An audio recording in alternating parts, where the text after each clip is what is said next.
सतगुरुदेव की जय। सर्वसंग से प्रार्थना है, सत्संग प्रारंभ हो रहा है। कृपया सत्संग स्थल पर शांतिपूर्वक विराजमान होकर के श्रद्धा से सत्संग सुने। परमेश्वर की प्यारी आत्माओं से पुनर्निवेदन है, सत्संग प्रारंभ हो रहा है। कृपया सत्संग स्थल पर शांतिपूर्वक विराजमान होकर के श्रद्धा से सत्संग सुने। सत सही।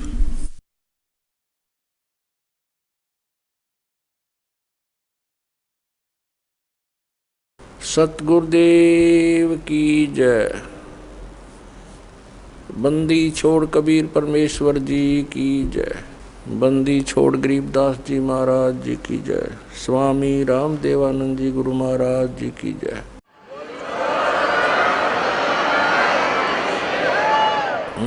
गरीब नमो नमो सतपुरुष को नमस्कार, गुरु की नहीं। सुर नर मुनि जन साधुआ संतों सर्वस दी नहीं। सतगुरु साहिब संत सब दंडोतम प्रणाम। आगे पीछे मध हुए तिनको जा कुर्बान। नराकार निर्विषम काल जाल वैभंजनम निर्लेपम निज निर्गुणम अकल अनुबेशुंदनम। सोहम सुरति समाप्तम सकल समाना निर्तल। उज्ज्वल हीरंबर हरदमम वे परवा अथा है वार पार नहीं मध्यतम। ग्रीव जो सुमर सिद्ध होई गणनायक गलताना। करो अनुग्रह सोई पारस पद परवाना। आदि गणेश मनाऊं गणनायक देवन देवा। चरण कमलो लाऊं आदंत करूं सेवा। परम शक्ति संगीतम रिद्धि सिद्धिदाता सोई। अवगत गुण अतीतम सतपुरुष निर्मोही। जगदम्बा जगदीशम मंगल रूप मुरारी। तन मन अर्पों शीसम भक्ति मुक्ति भंडारी। सुर नर मुनि जन ध्यावे ब्रह्मा विष्णु महेशा। शेष सहस मुख गावे पूज्य आदि गणेशा। इंद्र कुबेर सरीखा वरुण धर्म राय ध्यावे। समर्थ जीवन जी का मन इच्छा फल पावे। 33 कोटि अदारा ध्यावे शेष 88। उतर बहुजल पारा कट है यम की फांसी। 33 कोटि अदारा ध्यावे शेष 88। उतर बहुजल पारा कट है यम की फांसी। सत साहिब कर जोरूं विनती करूं।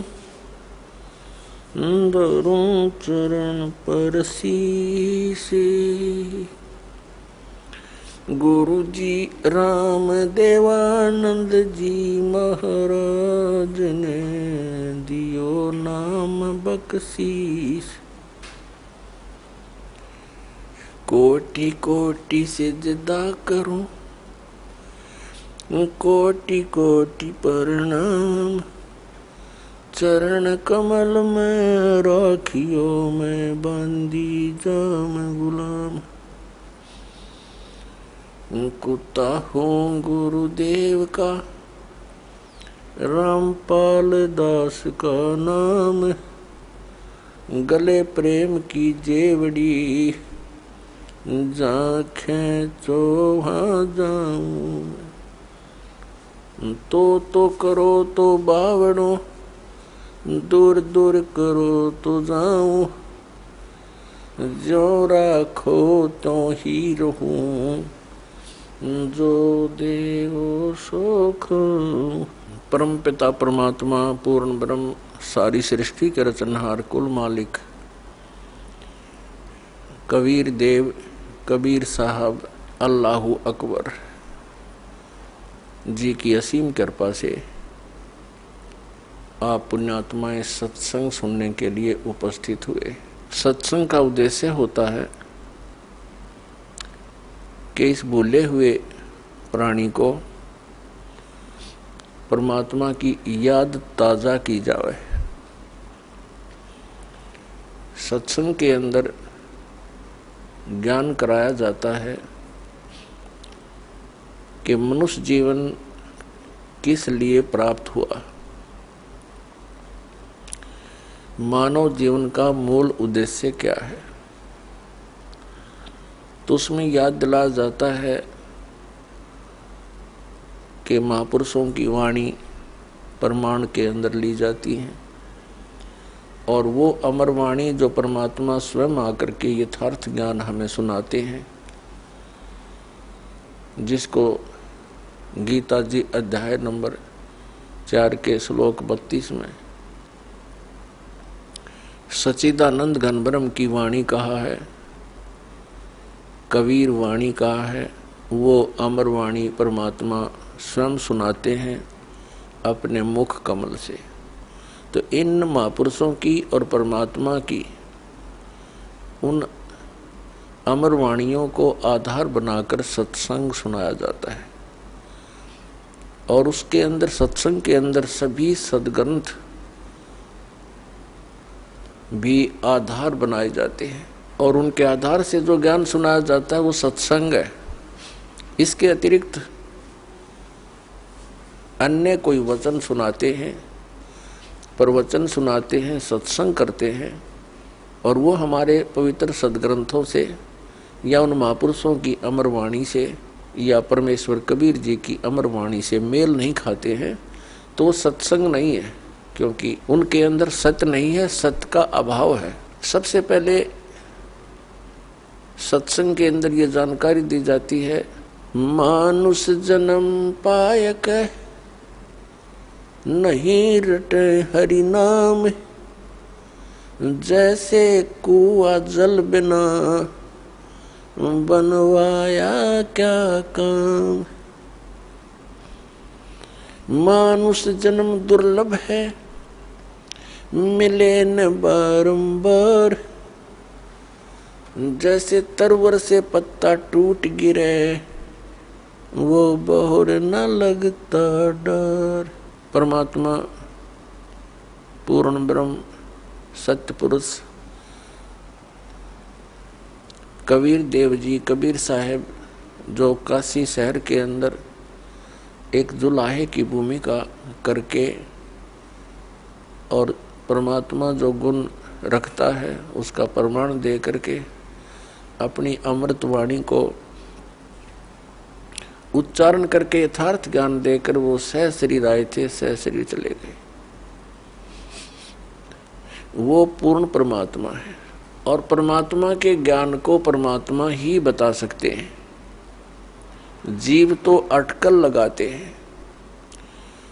कुछ श्रद्धालु कहते हैं संत को चाहिए कि वो अपना अनुभव बतावे,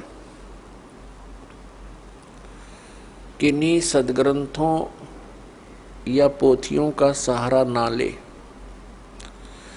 ऐसे विचार रखने वाले व्यक्तियों का ये भी मानना होता है कि सभी जितने भी ग्रंथ हैं ये मानव की रचनाएं हैं,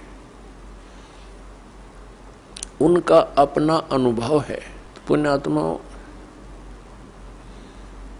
ये सब अज्ञान आधार से ही प्राणी बोल सकता है और इस अज्ञान को हटाने के लिए सत्संग की आवश्यकता पड़ती है। जैसे देश का संविधान होता है, वो भी एक पुस्तक है और वो भी एक मानव ने लिखी है। आपकी बात बड़ी करके चले और कोई अन्य मानव अपने सत्र का और विधान बनाकर लिख दे और छपवा दे और बांट दे, तो उसकी क्या वैल्यू है, क्या यूज है, क्या लाभ हुआ उसका? वो व्यर्थ है। इसी प्रकार परमात्मा के विधान को लिखने वाला भले ही कोई मानव है, जैसे श्री वेद व्यास जी और श्री धर्मदास जी और श्री गोपाल दास जी, लिखने वाले मानव हैं, लेकिन वो संविधान परमात्मा का है और उस विधान के अनुसार जिसके वचन नहीं है, उस संविधान यानी परमात्मा के विधान ज्ञान अनुसार किसी अन्य व्यक्ति, ऋषि महर्षि या किसी संत मंडलेश्वर महंत की वो पुस्तक परमात्मा के विधान से मेल नहीं खाती है तो व्यर्थ है। दूसरी बात रही कि संत को चाहिए कि वो अपना अनुभव बतावे, पुस्तकों का आधार ना माने। ये भी एक बालक के विचार हो सकते हैं जिसने कभी विद्यालय देखा ही ना हो। जैसे टीचर होते हैं, विद्यालय में पढ़ाते हैं अध्यापक, उनका एक निर्धारित पाठ्यक्रम होता है, सिलेबस कहते हैं उसको। और जो टीचर सिलेबस से बाहर ज्ञान देता है और सिलेबस के अनुसार ज्ञान नहीं देता है, वो भले ही उसको पढ़कर सुनावे या उसको याद करके वैसे सुनावे। वचन वही होने चाहिए जो पाठ्यक्रम की पुस्तकों में विद्यमान है। तो वो टीचर ठीक है, हितैषी है। और जो उन पाठ्यक्रम की पुस्तकों से हटकर अपनी कोई अन्य बकवाद सुनाता है तो वो टीचर ठीक नहीं। अब जैसे परमात्मा की जानकारी परमात्मा ने आकर बता दी और उन्होंने ये भी ज्ञान दे दिया कि तुम ऐसे ऐसे करो जिस कारण से तुम वहां उस स्थान को प्राप्त कर लोगे जहां जाने के बाद फिर लौटकर संसार में कभी नहीं आना पड़ता। उसको पूर्ण मोक्ष कहते हैं। अब परमात्मा के दर्शन मात्र से, कोई कहते हैं कि भगवान के दर्शन हो जाए तो कल्याण हो जाता है। परमात्मा के दर्शन बहुत अच्छी बात है, बड़े पुण्यकर्मी प्राणी को ही हो सकते हैं। लेकिन परमात्मा के दर्शन से कल्याण मोक्ष नहीं होगा। परमात्मा ने आकर के जो ज्ञान दिया है उसके अनुसार भक्ति, साधना, नाम की कमाई, यज्ञ, हवन, जो भी जानकारी दी है उनके करने से मोक्ष होगा। उदाहरण के लिए जैसे पवित्र हिंदू धर्म के अंदर हम मानते रहे और मानते हैं जब तक ये ज्ञान नहीं होता कि भगवान शिव जी और उनकी धर्मपत्नी पार्वती जी इकट्ठे ही रहते थे एक ही परिवार में, और सबसे ज्यादा दर्शन पार्वती ही किया करती थी। लेकिन कल्याण नहीं हुआ। कल्याण हुआ उसका जब उनको भगवान शिव ने वो मंत्र दिया और पार्वती जी ने जाप किया, तब उनका उतना कल्याण हुआ जितना भगवान शंकर जी के द्वारा दिए गए मंत्र से होना है। लेकिन वो कंप्लीट मोक्ष नहीं है। फिर भी जो विषय है उसी से चलते हैं। कहने का भाव ये है कि भगवान के दर्शन पुण्यकर्मी प्राणी को ही होते हैं। लेकिन संत जो बताते हैं, परमात्मा जो ज्ञान देकर जाते हैं, उसके अनुसार साधना करने से ही मोक्ष होगा। नाम की कमाई करनी पड़ेगी। कुछ एक ऐसे सिरफिरे संत हैं, वो ये कहते हैं नाम की कमाई कुछ काम नहीं करे, नाम का जाप करने की कोई आवश्यकता नहीं, सतगुरु पार कर देगा। वो टीचर नहीं, वो दुश्मन है विद्यार्थियों का, जो विद्यार्थियों को ये कहता है कि तुमने पढ़ने की आवश्यकता नहीं, टीचर पास कर देगा। और ये अपने आप में संत भी कहते हैं और श्रद्धालु इनके पास भी इकट्ठे होकर के संत मान करके इनके गुणगान करते हैं, इनके विचार सुनते हैं, फॉलोअर बन जाते हैं। इसका कारण क्या है कि हमें बिल्कुल ज्ञान नहीं अध्यात्म का, और जब तक हमें अध्यात्म ज्ञान नहीं होगा ये संत हमारा ऐसे ही अंडोला बनाए रखेंगे। किसी ने 4 अटपट बातें अलग से कर दी, हमने ऐसा लगेगा कि ये पूर्ण संत है। तो दास का उद्देश्य है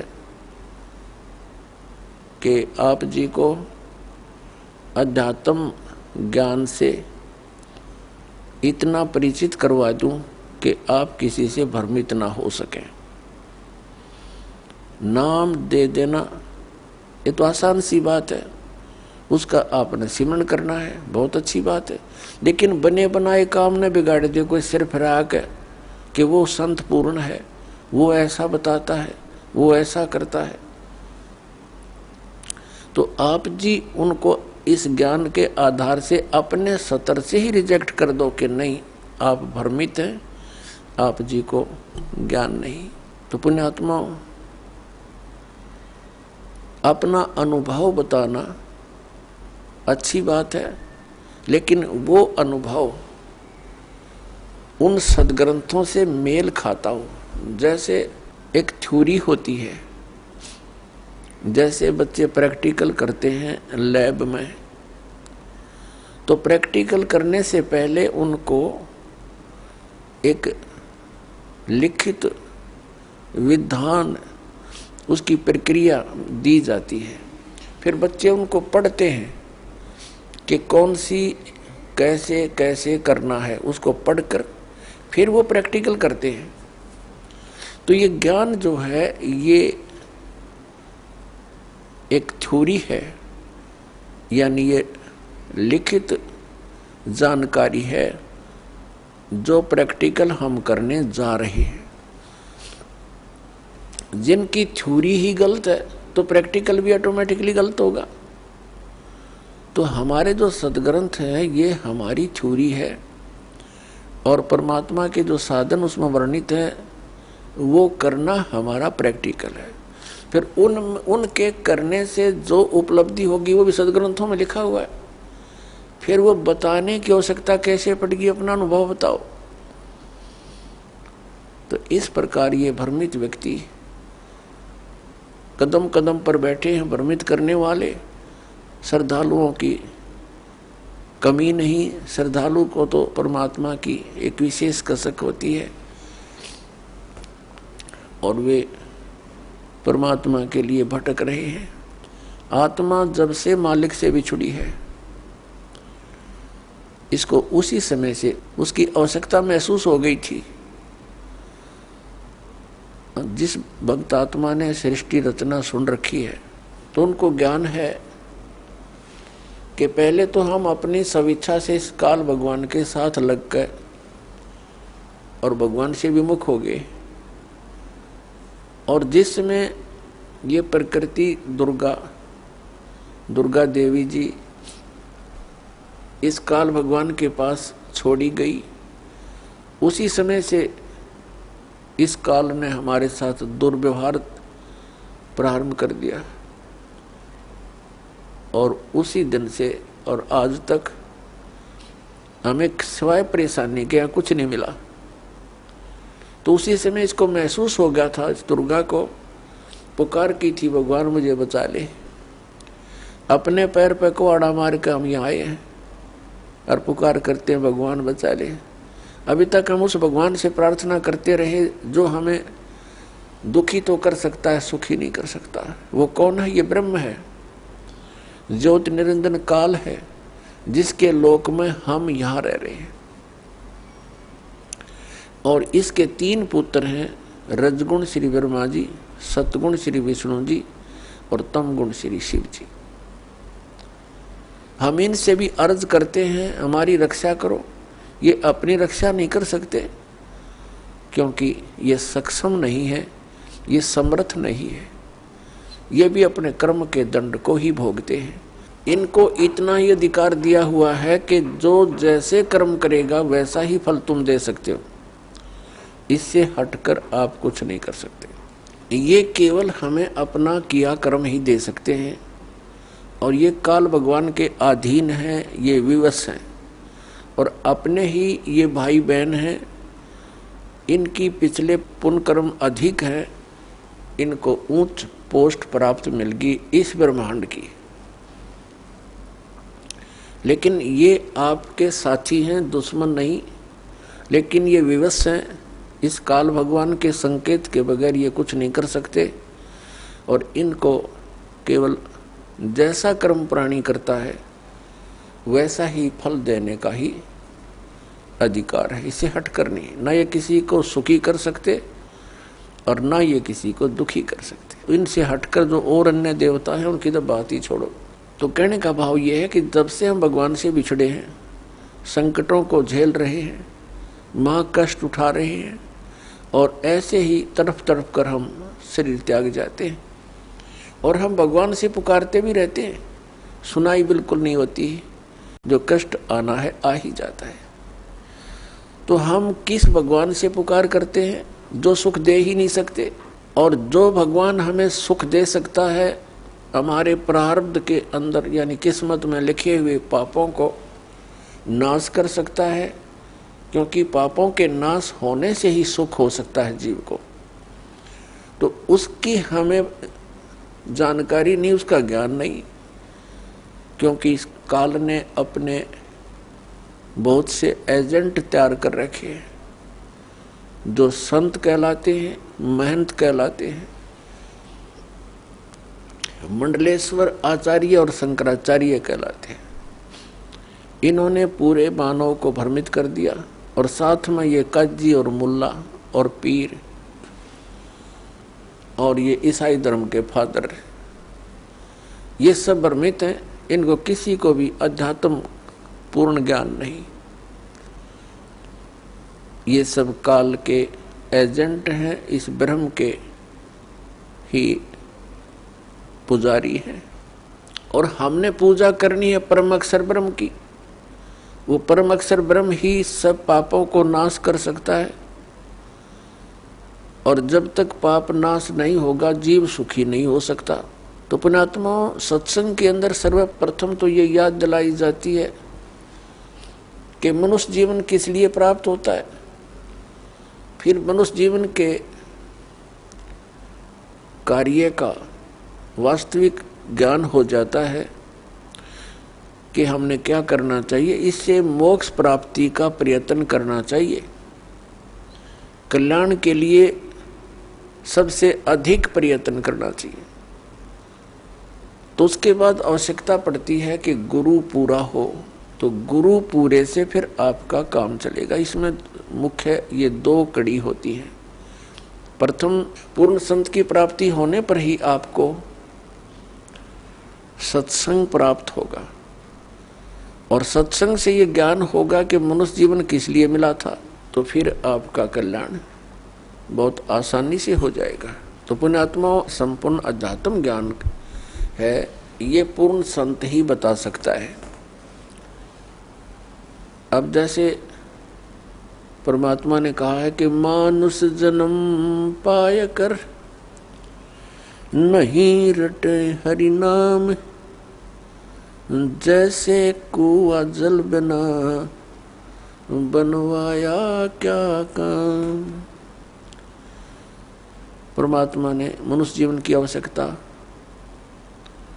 कितनी बताई है कि जो व्यक्ति, जो प्राणी मनुष्य जीवन प्राप्त करके परमात्मा का नाम जाप नहीं करता, उसकी भक्ति साधना नहीं करता, वो तो ऐसा है जैसा जल रहित कूप होता है, वेल विदाउट वाटर, बिना पानी का कुआं। उसका नाम कूप अवश्य है जिसमें जल नहीं, लेकिन गुण कूप के नहीं। ठीक इसी प्रकार जो व्यक्ति परमात्मा की भक्ति नहीं करते तो वो ऐसे हैं जैसे जल रहित कूप। उसका नाम मनुष्य अवश्य है लेकिन गुण मनुष्य के नहीं हो सकते। उसके लिए सत्संग की आवश्यकता पड़ती है, और सत्संग के अंदर ये याद दिलाया जाता है कि परमात्मा की भक्ति किस लिए करें। परमात्मा की भक्ति इसलिए करें, परमात्मा याद दिलाते हैं, साहेब से चतला ले रे मन गर्भ गुमानी। साहेब में भगवान से, परमात्मा से चतला, विशेष कसक बना भगवान की तरफ। अरे मन गर्भ गुमानी, ए अभिमानी मन, परमात्मा की तरफ लग जा। क्यों लग जा, किस लिए, क्या कारण है? ना लगने से क्या हानि है, लगने से क्या लाभ है? ना भी कमल में नीर जमा, तेरा दीना मैल बनाए। नीचे जठरा अग्नि जल थी, वहां तेरी करी सहाय। नीचे शीस चरण ऊपर को वो दिन याद कराए। दांत नहीं जब दूध दिया था, अमी महारस खाए। बाहर आया भरम भुलाया, बाजे तोर सनाए। तू ही तो छोड़ दई, अब चला अधम किस राय। दाई आई घुटी प्याई, माता गोद खिलाए। तू ही तो छोड़ दिया, इब चला अधम किस राय। अब क्या बताते हैं परमात्मा के जब तू माँ के गर्भ में था, एक विशेष संकट को झेल रहा था। नीचे को सिर था, ऊपर को पैर तेरे, और जब आपत्ति आती है ये प्राणी परमात्मा को याद अवश्य करता है।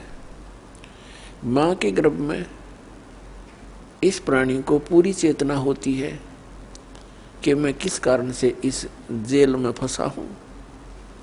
उस समय वो परमात्मा से अर्ज करता है, हे भगवान एक बार मेरा संकट निवारण कर दे, मुझे बाहर निकाल दो, फिर आजीवन आपकी भक्ति करूंगा, 2 रोटी के लिए धंधा भी करूंगा, मालिक तेरी भूल नहीं करूंगा।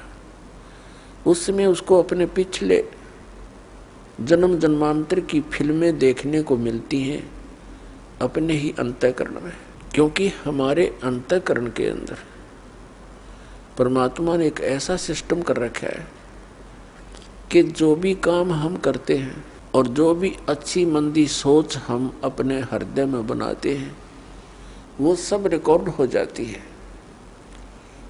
जब तक जीव मोक्ष प्राप्त नहीं करता तब तक उसके अंतःकरण में उसके सर्व कर्म अंदर फीड रहते हैं। और जब ये प्राणी संसार छोड़कर जाता है, धर्मराज के पास जाते ही उसकी वो किए हुए कर्मों की फिल्म ऑन हो जाती है।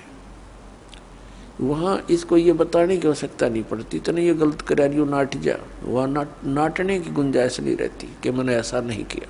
तो उस फिल्म को देखता हुआ वो प्राणी अपने पिछले मनुष्य जीवन व्यर्थ किए हुए इसको बहुत याद आते हैं और बहुत रोता है, मैं कितना जालिम था, मुझे संतों ने चेताया भी, भक्ति करने लगा भी, छोड़ दिया, फिर उन्हीं मस्तियों में लगा रहा। परमात्मा की भक्ति ना करने से आज तक मैं भटक रहा हूँ। तो उस समय परमात्मा याद दिलाते हैं कि जब तू माँ के पेट में था, जब तो तू करा था हे भगवान तू ही है सब कुछ, और आप एक बार मुझे इस माँ की पेट की कैद से बाहर निकाल दे, आपको कभी नहीं बोलूंगा। तो यहाँ परमात्मा कहते हैं बाहर आया और भरम बुलाया, अब चला अधम किस राह। ए नालायक, अब कौन सा रास्ता अपना लिया तूने। क्या बताते हैं कि 12 वर्ष खेलते बीते लीना ब्याह करवा। पहले बचपन में ब्याह हो जाते थे, उस समय की वाणी है ये। 12 वर्ष खेलते बीते लीना ब्याह करवा, और तरुणी नारी से बना गरबारी, अब चला मूल गवा। परमात्मा ये नहीं कहते कि ब्याह ना करवाओ, कहने का भाव यो है कि इससे काम ना लगे रहो, इस मनुष्य जीवन के एक मुख्य कार्यों को और इसमें साथ जोड़ लो, और उसके बिना तो ये सारा काम व्यर्थ है, और उसके साथ हो जाने से सारी सफलता। जब व्यक्ति महादुखी हो जाता है, अपने सतर के सब प्रयत्न ये कर लेता है, चाहे राजा भी क्यों न हो, तो उसको भगवान की आवश्यकता महसूस होती है। राजा लोग भी परमात्मा के लिए साधु संतों के पास जाते हैं, आशीर्वाद प्राप्त करते हैं। तो परमात्मा हमें याद दिलाने आते हैं कि तुम भिखारी क्यों बनो। वो साधु क्या करते हैं, वो भी तो भगवान की भक्ति करते हैं, तुम भी करो, तुम स्वयं धनी बनो उस भक्ति का, याचक क्यों बनो तुम। तो वह हमारे समझ में नहीं आई, क्योंकि हम इस गाइड गणे कर रखे हैं। हमने सोच ये रखा है कि भक्ति तो वो लोग करते हैं जो गुफाओं में बैठे, भक्ति तो वही कर सकते हैं जो बिल्कुल घर त्याग कर जंगल में जा बैठे, वो फरी हैं। वो फरी नहीं है, वो तो आपसे भी दुखी है। तो परमात्मा हमें याद दिलाते हैं कि तरुणी नारी से गरबारी और चाला मूल गवा। मूल का अर्थ है जो अपने मनुष्य जीवन के श्वास रूपी पूंजी, जो मूल धन तुझे प्राप्त हुआ था। ये मनुष्य जीवन के जितने श्वास हैं ये आपका धन है, ये मूल धन है। और इस मूल धन से हमने आगे व्यापार करना था, सौदा करना था और इसको दुगना तिगना चौगुना करना था। परमात्मा कहते हैं कि 3 लोक और भवन चतुर्दश सब जग सौदे आही, और दुगने तिगने और किए चौगने और किन हो मूल गवाही। 3 लोक और भवन चतुर्दश ये सभी अपने सौदे के लिए आए हुए हैं। जैसे कोई व्यक्ति विदेश चला गया या दूसरे शहर में चला गया 2, 4, 10 लाख रुपए लेकर व्यापार करने के उद्देश्य से कि उनकी 10 के 20 बनाऊं, अपने नेक नीति से कमाऊं, और वो उन पैसों से ही जाकर के होटल में मौज मस्ती कर रहा है, व्यापार कर नहीं रहा, बिजनेस कर नहीं रहा, तो वो उस मूल धन को खर्च रहा है, उसको बर्बाद कर रहा है और एक दिन कंगाल होकर स्वदेश लौट आएगा और किसी के मजदूर लगेगा। और दूसरा व्यक्ति उन 10 लाख रुपयों से सौदा खरीदता है, बेचता है, दुगने तिगने कर रहा है, तो उसने उसका यथार्थ लाभ प्राप्त कर लिया। ठीक इसी प्रकार जो मनुष्य जीवन प्राप्त प्राणी है, इस पूंजी को खर्च रहे हैं। कोई मंत्री बन गया, कोई प्रधानमंत्री बन गया, कोई जज बन गया, कोई IAS IPS बन गया, कोई फैक्ट्री का मालिक बन गया। ये पिछला धन है आपका। कोई मनुष्य जीवन ही आपको मिला है तो बहुत पुण्यकर्मी प्राणी है, आप धनी है भगवान के धन से। जिसको मनुष्य जीवन प्राप्त है वो मूल धन पूरा लिए हुए है। बाकी ये उच्च पोस्ट प्राप्त हो जाना, राजा बन जाना, ये उस भक्ति धन का एक एक्स्ट्रा आइटम है। ये केवल दान पुण्य का ही फल है इनका। और मूल पूंजी वो भक्ति वाली, वो सबकी मनुष्य जीवन प्राप्त प्राणियों की एक जैसी है, जिनको मनुष्य जीवन मिल गया। चाहे वो रिक्शा चलाता है, चाहे मजदूर है, चाहे सेठ है, और चाहे मंत्री या प्रधानमंत्री है, कोई भी है। भक्ति धन आपका जो है नाम की कमाई वाला धन तो सबका समान है। और रहे पुण्यों का, उन पुण्यों से ये उच्च पोस्ट मिल जाती है। तो कहने का भाव ये है दास का कि जो इस मनुष्य जीवन के इस मूल धन से फिर से अपनी कमाई शुरू कर देता है, परम संत की शरण से उपदेश प्राप्त करके, फिर अपने उस दैनिक कार्य के साथ साथ ये भी एक मजदूरी करता है, तो वो दुगने तिगने और चौगने बना रहा है अपने मूल धन के। अब परमात्मा ने आकर ये ज्ञान दिया है और यथार्थ ज्ञान को भगवान ही बता सकते हैं, जीव तो अटकल लगाया करते हैं। आप देखिएगा पवित्र चारों वेदों और श्रीमद् भगवद गीता के अंदर जो ज्ञान है वो गॉड गिवन है। और परमेश्वर कबीर जी की वाणी वो गॉड गिवन है, स्वयं परमेश्वर ने आके बोली है। और उन महापुरुषों की वाणी जो परमात्मा से परिचित हुए, जिनको भगवान आकर सीधे मिले, उनको अपने से परिचित करा के वापस छोड़ा, उनकी वाणी भी गॉड गिवन है, क्योंकि उनका अनुभव आंखों देखा है परमात्मा की उन वाणी से भी मेल खाता है। तो इस प्रकार जो 18 पुराण हैं उनको देखिएगा, वो जीव की सोच है। इन ब्रह्मा विष्णु महेश और अन्य ऋषि महर्षियों का अपना ज्ञान अनुभव है, वो वेदों से बहुत कम मेल खाता है। तो इस प्रकार हमने अन्य के अनुभवों को अपने भक्ति मार्ग में सहयोग में नहीं लेना है, आधार नहीं मानना है। इस ज्ञान को सुनने के लिए, ज्ञान को समझने के लिए 18 पुराण हमारे लिए एक विशेष सहयोगी हैं, लेकिन भक्ति की विधि के लिए इनका सहयोग हमने बिल्कुल नहीं लेना। और उसमें जो भी भक्ति क्रियाएं बता रखी है वो वेदों से नहीं मिलती हैं तो नहीं लेना, उनका पालन नहीं करना हमने, तभी हम सफल होंगे। तो क्या बताते हैं, ये मनुष्य जीवन जब तक आपके पास है तो आप इससे ये लाभ उठा सकते हो। क्या बताया है कि लोहे जैसा ताव जात है, ये काया दे सराही, और 3 लोक और भवन चतुर्दश सब जग सौदे आही। जैसे कारीगर लोहे को गर्म करता है, उसको इतना गर्म कर देता है बहुत अधिक, और फिर उसको निकाल कर तुरंत उस पर चोटें लगाता है। गरम गरम लोहे पर चोट लगा करके वो जो वस्तु बनाना चाहता है बना सकता है। लोहे के जरा से भी ठंडा होने के उपरांत उसके ऊपर चाहे पूरे गणने झाड़ ले, चाहे घन मार ले, उसका कोई लाभ नहीं होगा। वो टेढ़ा मेढ़ा बन जाएगा, वो वस्तु नहीं बनेगी जिसके लिए प्रयत्न किया गया था। तो ये मनुष्य जीवन जिसका शांत हो जाएगा, जब तक मनुष्य जीवन है ये लोहा गर्म है, इस पर राम नाम की चोट मार के आप जो बनाना चाहते हो बना सकते हो। जब ये ठंडा हो जाएगा, मृत्यु हो जाएगी, फिर कुछ नहीं हो, चाहे 5-6 इसके श्राद्ध निकालते रहियो, वो तो ठंडा होने के बाद चोट मारनी है। और चाहे उसकी 13वीं करते रहियो, 13वीं 17वीं, वो तो लोहा ठंडा होने के बाद व्यर्थ प्रयत्न कर रहे हो। तो यहाँ क्या बताते हैं,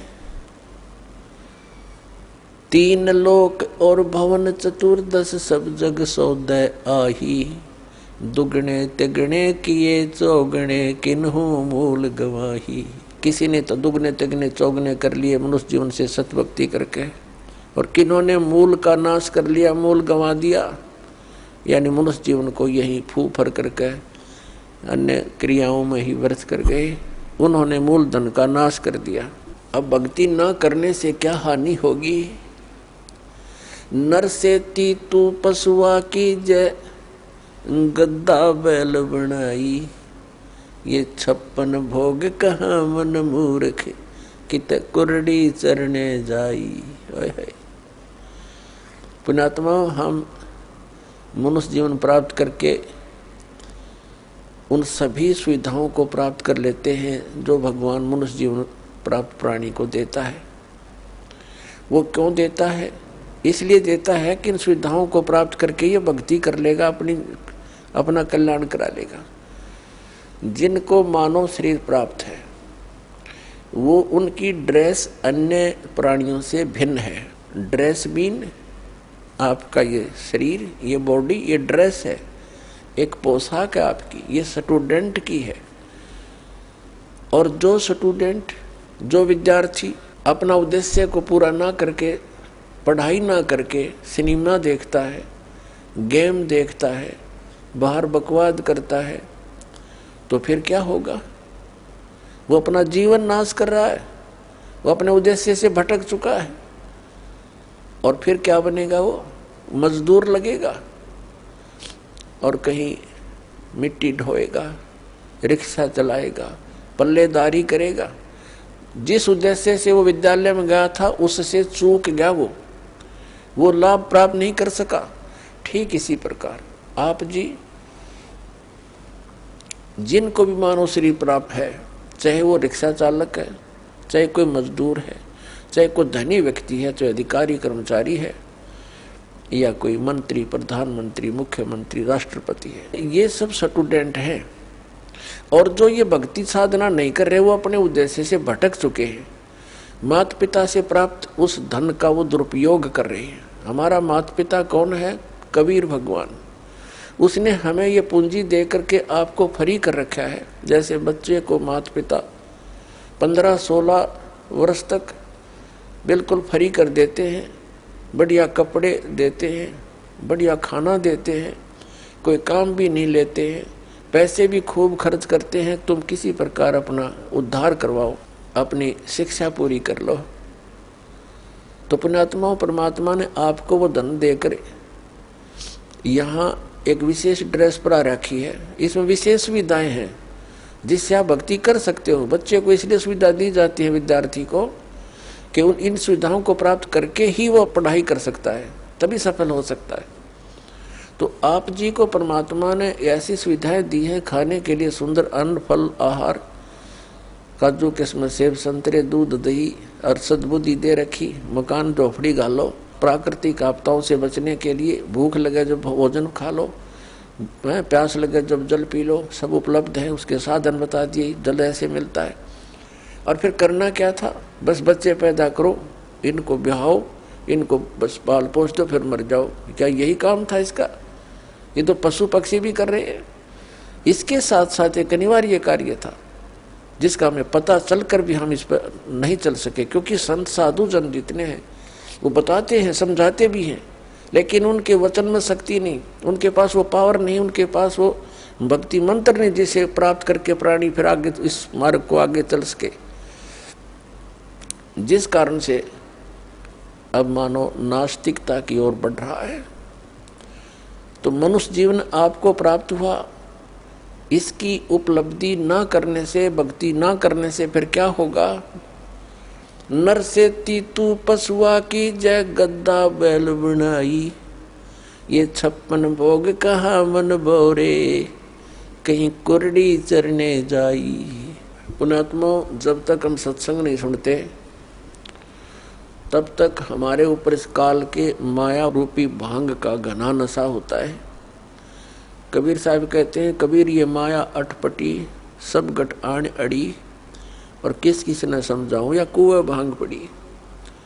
जिस संसार में हम रह रहे हैं यहाँ प्रत्येक व्यक्ति के एक ही विचार हैं और एक जैसे ही उसकी गाइडलाइन होती है। अपने बच्चे को शिक्षा के लिए भेजते हैं तो भी उद्देश्य यही बताते हैं कि तेरा रोजगार ठीक हो जाएगा।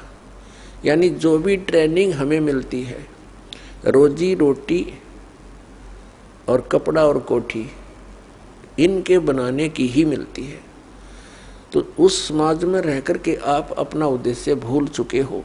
सत्संग में आने से कुछ समय आपको भगवान देता है, निश्चिंत होकर सत्संग सुनते हो और बहन भाइयों से मिलते हो, उनसे भी आपको फिर धीरे धीरे ये ज्ञान सुनने को मिलता है, तो आपकी रुचि बन जाती है।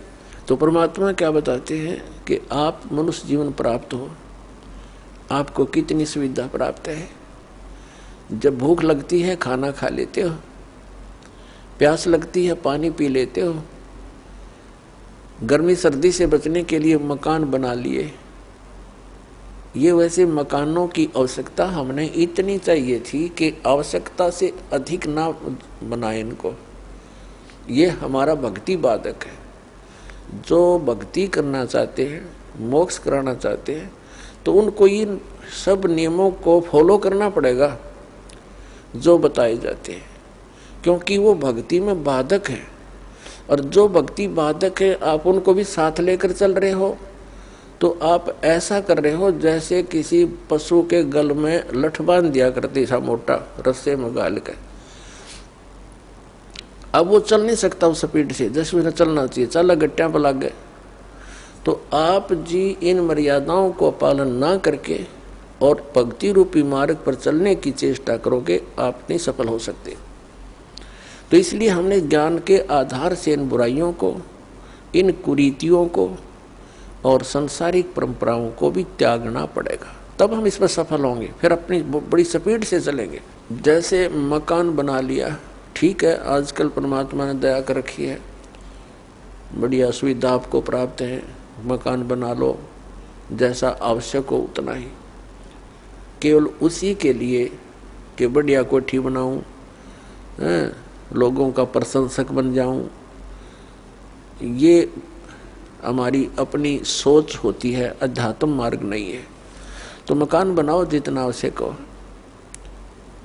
और जितनी आपकी जेब अलाउड करती हो, आवश्यकता से अधिक खर्च मत करो। हमारे पूर्वज आपने देखे होंगे, हमने तो खूब याद है, झोंपड़ियों में टाइम पास करके कई पीढ़ी, उनका तो इतना काम है, एक चारपाई डालनी है आपने, चाहे 10 कमरों का मकान है आपका, एक कमरे में एक कोने में 3 बाई 7 फुट की जगह चाहिए आपने। घुड़ने तो घुड़िया तो मोकली है। कबीर साहब तक कहते हैं घर तो 3.5 हाथ और गढ़ा तो 4.25 है। कहे कबीर अधिका बना अधिका कहे, उसको नहीं विचार। ये मनुष्य की जो शरीर है 3.5 हाथ का होता है। परमात्मा कहते हैं आपने घर 3.5 हाथ की आवश्यकता है, घना बनाओ तो 4.25, अरे से फालतू बनाओ है तो मूर्खता है तेरी।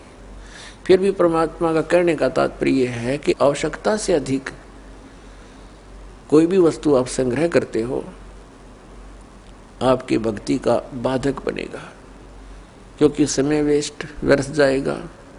कोठी बना ली, 10 लाख 2 लाख अपने पास से लगा लिए, 3 लाख कर्जा कर लिया। अब जब तो कर्जा ले लिया, ऋण ले लिया, पता नहीं चला 1 महीने के बाद मांगने वाला आने लग जाएंगे, चैन गई, रात न नींद आवे नहीं, और भक्ति का भी नाश।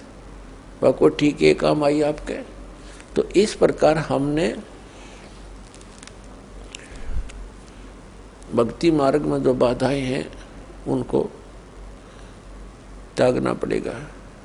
अब क्या बताते हैं, परमात्मा ने हमें कितनी सद्बुद्धि दे रखी है, और ये भक्ति ना करने से इन कोठी बंगले बनाने में और धन बढ़ाने में अपना जीवन व्यर्थ कर जाएंगे, तो फिर क्या होगा। नर से तीतू पशुआ की जय गद्दा बैल बनाई, अरे ये सुंदर भोजन का मन बोरे कि तो कुर्डी चरने जाई। होय होय, अपने आत्मा इतना कुछ सुन कर भी हमारे यह बात अंदर जगह बनाती नहीं, क्योंकि हमें ये सब सुविधाएं उपलब्ध है और हर समय है, और ये तो आपके अंतिम सांस तक आपको रहेंगी जब तक मनुष्य जीवन में हो। क्योंकि माता पिता बच्चों को जब तक वो कॉलेज स्कूल नहीं छोड़ता वो सुविधा देता ही रहता है, और जो बच्चा उसका सदुपयोग ना करके आता है तो फिर वो बहुत दुख उठाता है। तो इस प्रकार सत्साधना भक्ति करने से मोक्ष होना था, जहाँ जाने के बाद फिर लौटकर कभी संसार में नहीं आते, वहाँ हमें बहुत सुख होना था। जैसे बच्चा विद्यालय में पढ़ता है, कॉलेज में पढ़ता है, महाविद्यालय में, उसको वहाँ कुछ नहीं मिलना, वहाँ से उसको विद्या प्राप्त हुई, उस विद्या के आधार से उसको अन्य फील्ड में वहाँ जाकर के वो सुविधाएं मिलनी है। ठीक इसी प्रकार हमें इस पृथ्वी पर जो हम चाह रहे हैं, हमें यहाँ नहीं लेनी चाहिए इसकी सुविधाएं। ये तो कॉलेज में मौज मार रहे हैं हम, ये सोच लो पृथ्वी की कोई भी वस्तु हम डिमांड कर रहे हैं या इसी में लगे रहे हैं, भक्ति की नहीं, तो हम कॉलेज में मौज मार रहे हैं, वो बहुत हानिकारक होगी। इसका लाभ हमें सतलोक में मिलेगा। सतलोक के बारे में आज तक जो जानकारी हमें प्राप्त हुई है, हमें मीन आप जी को इस दास के वचनों से पहले, तो वो कैसी जानकारी प्राप्त हुई है। सतलोक का एक विशेष कॉन्ट्रैक्ट ले रखा है किसने, राधा स्वामी पंथ वालों ने, और धन दंड सतगुरु सच्चा सौदा सिरसा और जगमाल वाली वालों ने, और इनको सतलोक का कख भी पता नहीं, न भक्ति मार्ग ठीक इनका, न सतलोक की सतपुरुष की जानकारी। तो बताइए कहाँ ले जाएंगे प्राणी को। और फिर ये कबीर पंथी, ये भी सतपुरुष और सतलोक के गुण गाते और सतनाम की महिमा मुख्य वर्णन करते हैं। इस दास ने इन सभी पंथों के ग्रंथों को बहुत गहराई से जाना, समझा, पढ़ा, और फिर परमात्मा से प्राप्त उस यथार्थ ज्ञान से तुलना की। इन कबीर पंथियों के पास भक्ति मार्ग की ABCD भी नहीं है, और न इन राधा स्वामी, जय गुरुदेव और ये सच्चा सौदा सिरसा वाले और जगमाल वाली वाले इनके पास, और न इन अन्य संतों के पास तो होना कहा, न इन आचार्य और शंकराचार्यों के पास भक्ति मार्ग। ये तो सतलोक जानते नहीं, इनका तो सब्जेक्ट नहीं। ये तो श्री राम, श्री कृष्ण, श्री विष्णु और श्री शंकर भगवान की पूजा तक सीमित किए हुए हैं, आचार्य और शंकराचार्य, और ये सुधांशु जी महाराज, और ये आसाराम जी महाराज, और ये सतपाल जी महाराज, और ये बाल योगेश्वर जी महाराज।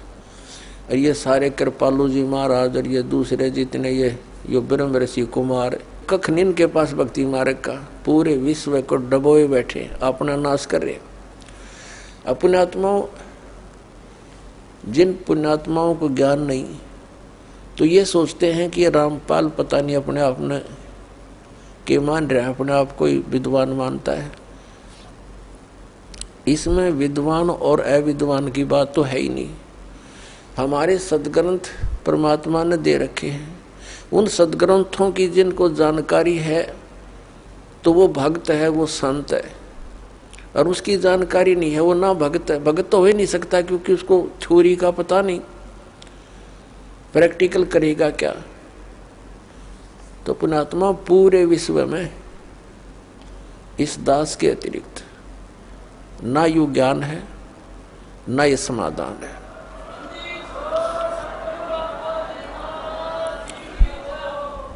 ये वचन प्रथम बार कोई सुनता है तो उसको खटकते हैं, लेकिन समय आने पर ये अच्छे भी लगेंगे, मीठे लगेंगे।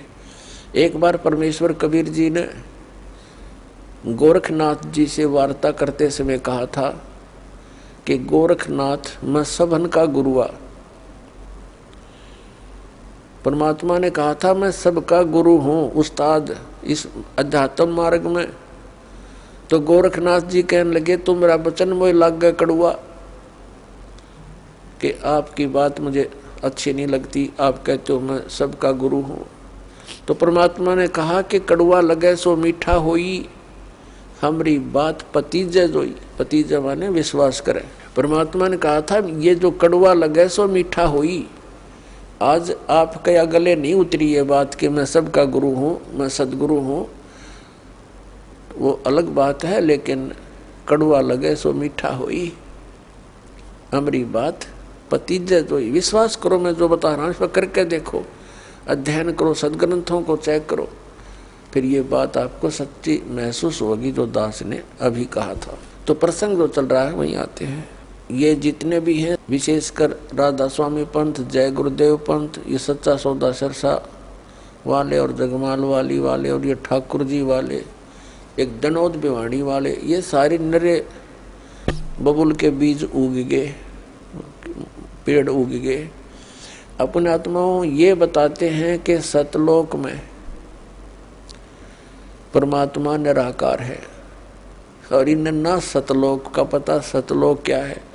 कहते वही सतलोक, वही सतनाम, वही सार नाम, वही सार शब्द और वही सतपुरुष, वो सतलोक ही है, वो निराकार है, चेतन प्रकाश है। और इनका ये सभी कबीर पंथियों का और सभी इन राधा स्वामी से निकली हुई उनकी ब्रांचों का, जैसे सच्चा सौदा सरसा और जगमाल वाली और ये ठाकुर जी जय गुरुदेव जी वाले, इनका मानना है कि मोक्ष प्राप्त प्राणी सतलोक के अंदर उस परमात्मा के प्रकाश में ऐसे मिल जाती है वो आत्मा जैसे बूंद समंदर में। एक रांजड़ी गांव जम्मू के अंदर एक नया संत मिला जिसका नाम है मधु परमहंस, और वो भी कबीर पंथी कहलाता है। और सतलोक को कैसे डिफाइन करता है? सृष्टि रचना सुनाते समय उसने क्या बताया है कि पहले परमात्मा गुप्त थे, फिर उन्होंने एक शब्द उच्चारण किया, उससे एक अद्भुत प्रकाश बन गया।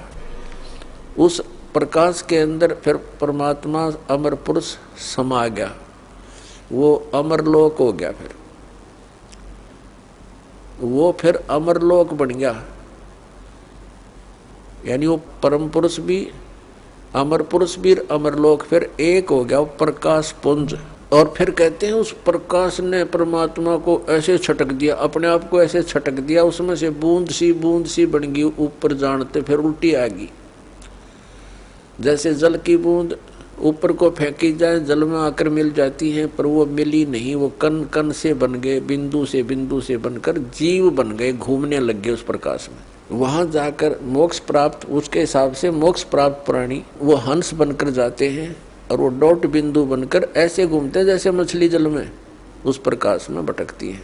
ये कहता है कि मेरे पास जो वस्तु है ब्रह्मांड में नहीं। अब उसका सारा जाड़ा लेकर और गांठ बांध दी उसकी, अब दिखा देंगे क्या है उसके पास वस्तु। तो पुण्यात्मा परमात्मा ने दया बख्शी है अपने ऊपर, इस दास के ऊपर दया बख्शी है, वो दिव्य दृष्टि दे दी इस ज्ञान को समझने की और इनके अज्ञान की परख करने की, और वो आपको आसानी से करवा देगा। दास 2 मिनट में समझ जाओगे वास्तविकता क्या है। एक तो इसका विधान है श्री मधु परमहंस रांझड़ी वाले का, जम्मू वाले का। एक तो ये हो गया कि अमर पुरुष और अमरलोक वो एक बन गया, वो चेतन प्रकाश हो गया। और फिर ने कहा सार नाम भी, आदि नाम भी, और सार शब्द भी, विधेय शब्द भी, वो अमर पुरुष ही है। अमर पुरुष वो बने गया अमरलोक, यानी वो सारा कुछ हो चेतन प्रकाश को, ये अमरलोक भी, सार शब्द भी, सार नाम भी, विधेय नाम भी, आदि नाम वही, सतनाम भी वही, अमरलोक भी वही, सतपुरुष भी, अमर पुरुष भी वही, और सार नाम भी वही। आ गया वहीं जहां से शुरू हुए थे। हे भगवान, ये भोली आत्माओं को क्या पता भी महात्मा जी पहुंचे होंगे, सतलोक देख कर आएंगे। खक देखा उन्हें, सतलोक के अंदर ऐसी ही सृष्टि है, ऐसे ही मनुष्य, वह पशु पक्षी नहीं है, ये कीड़े मकोड़े नहीं है।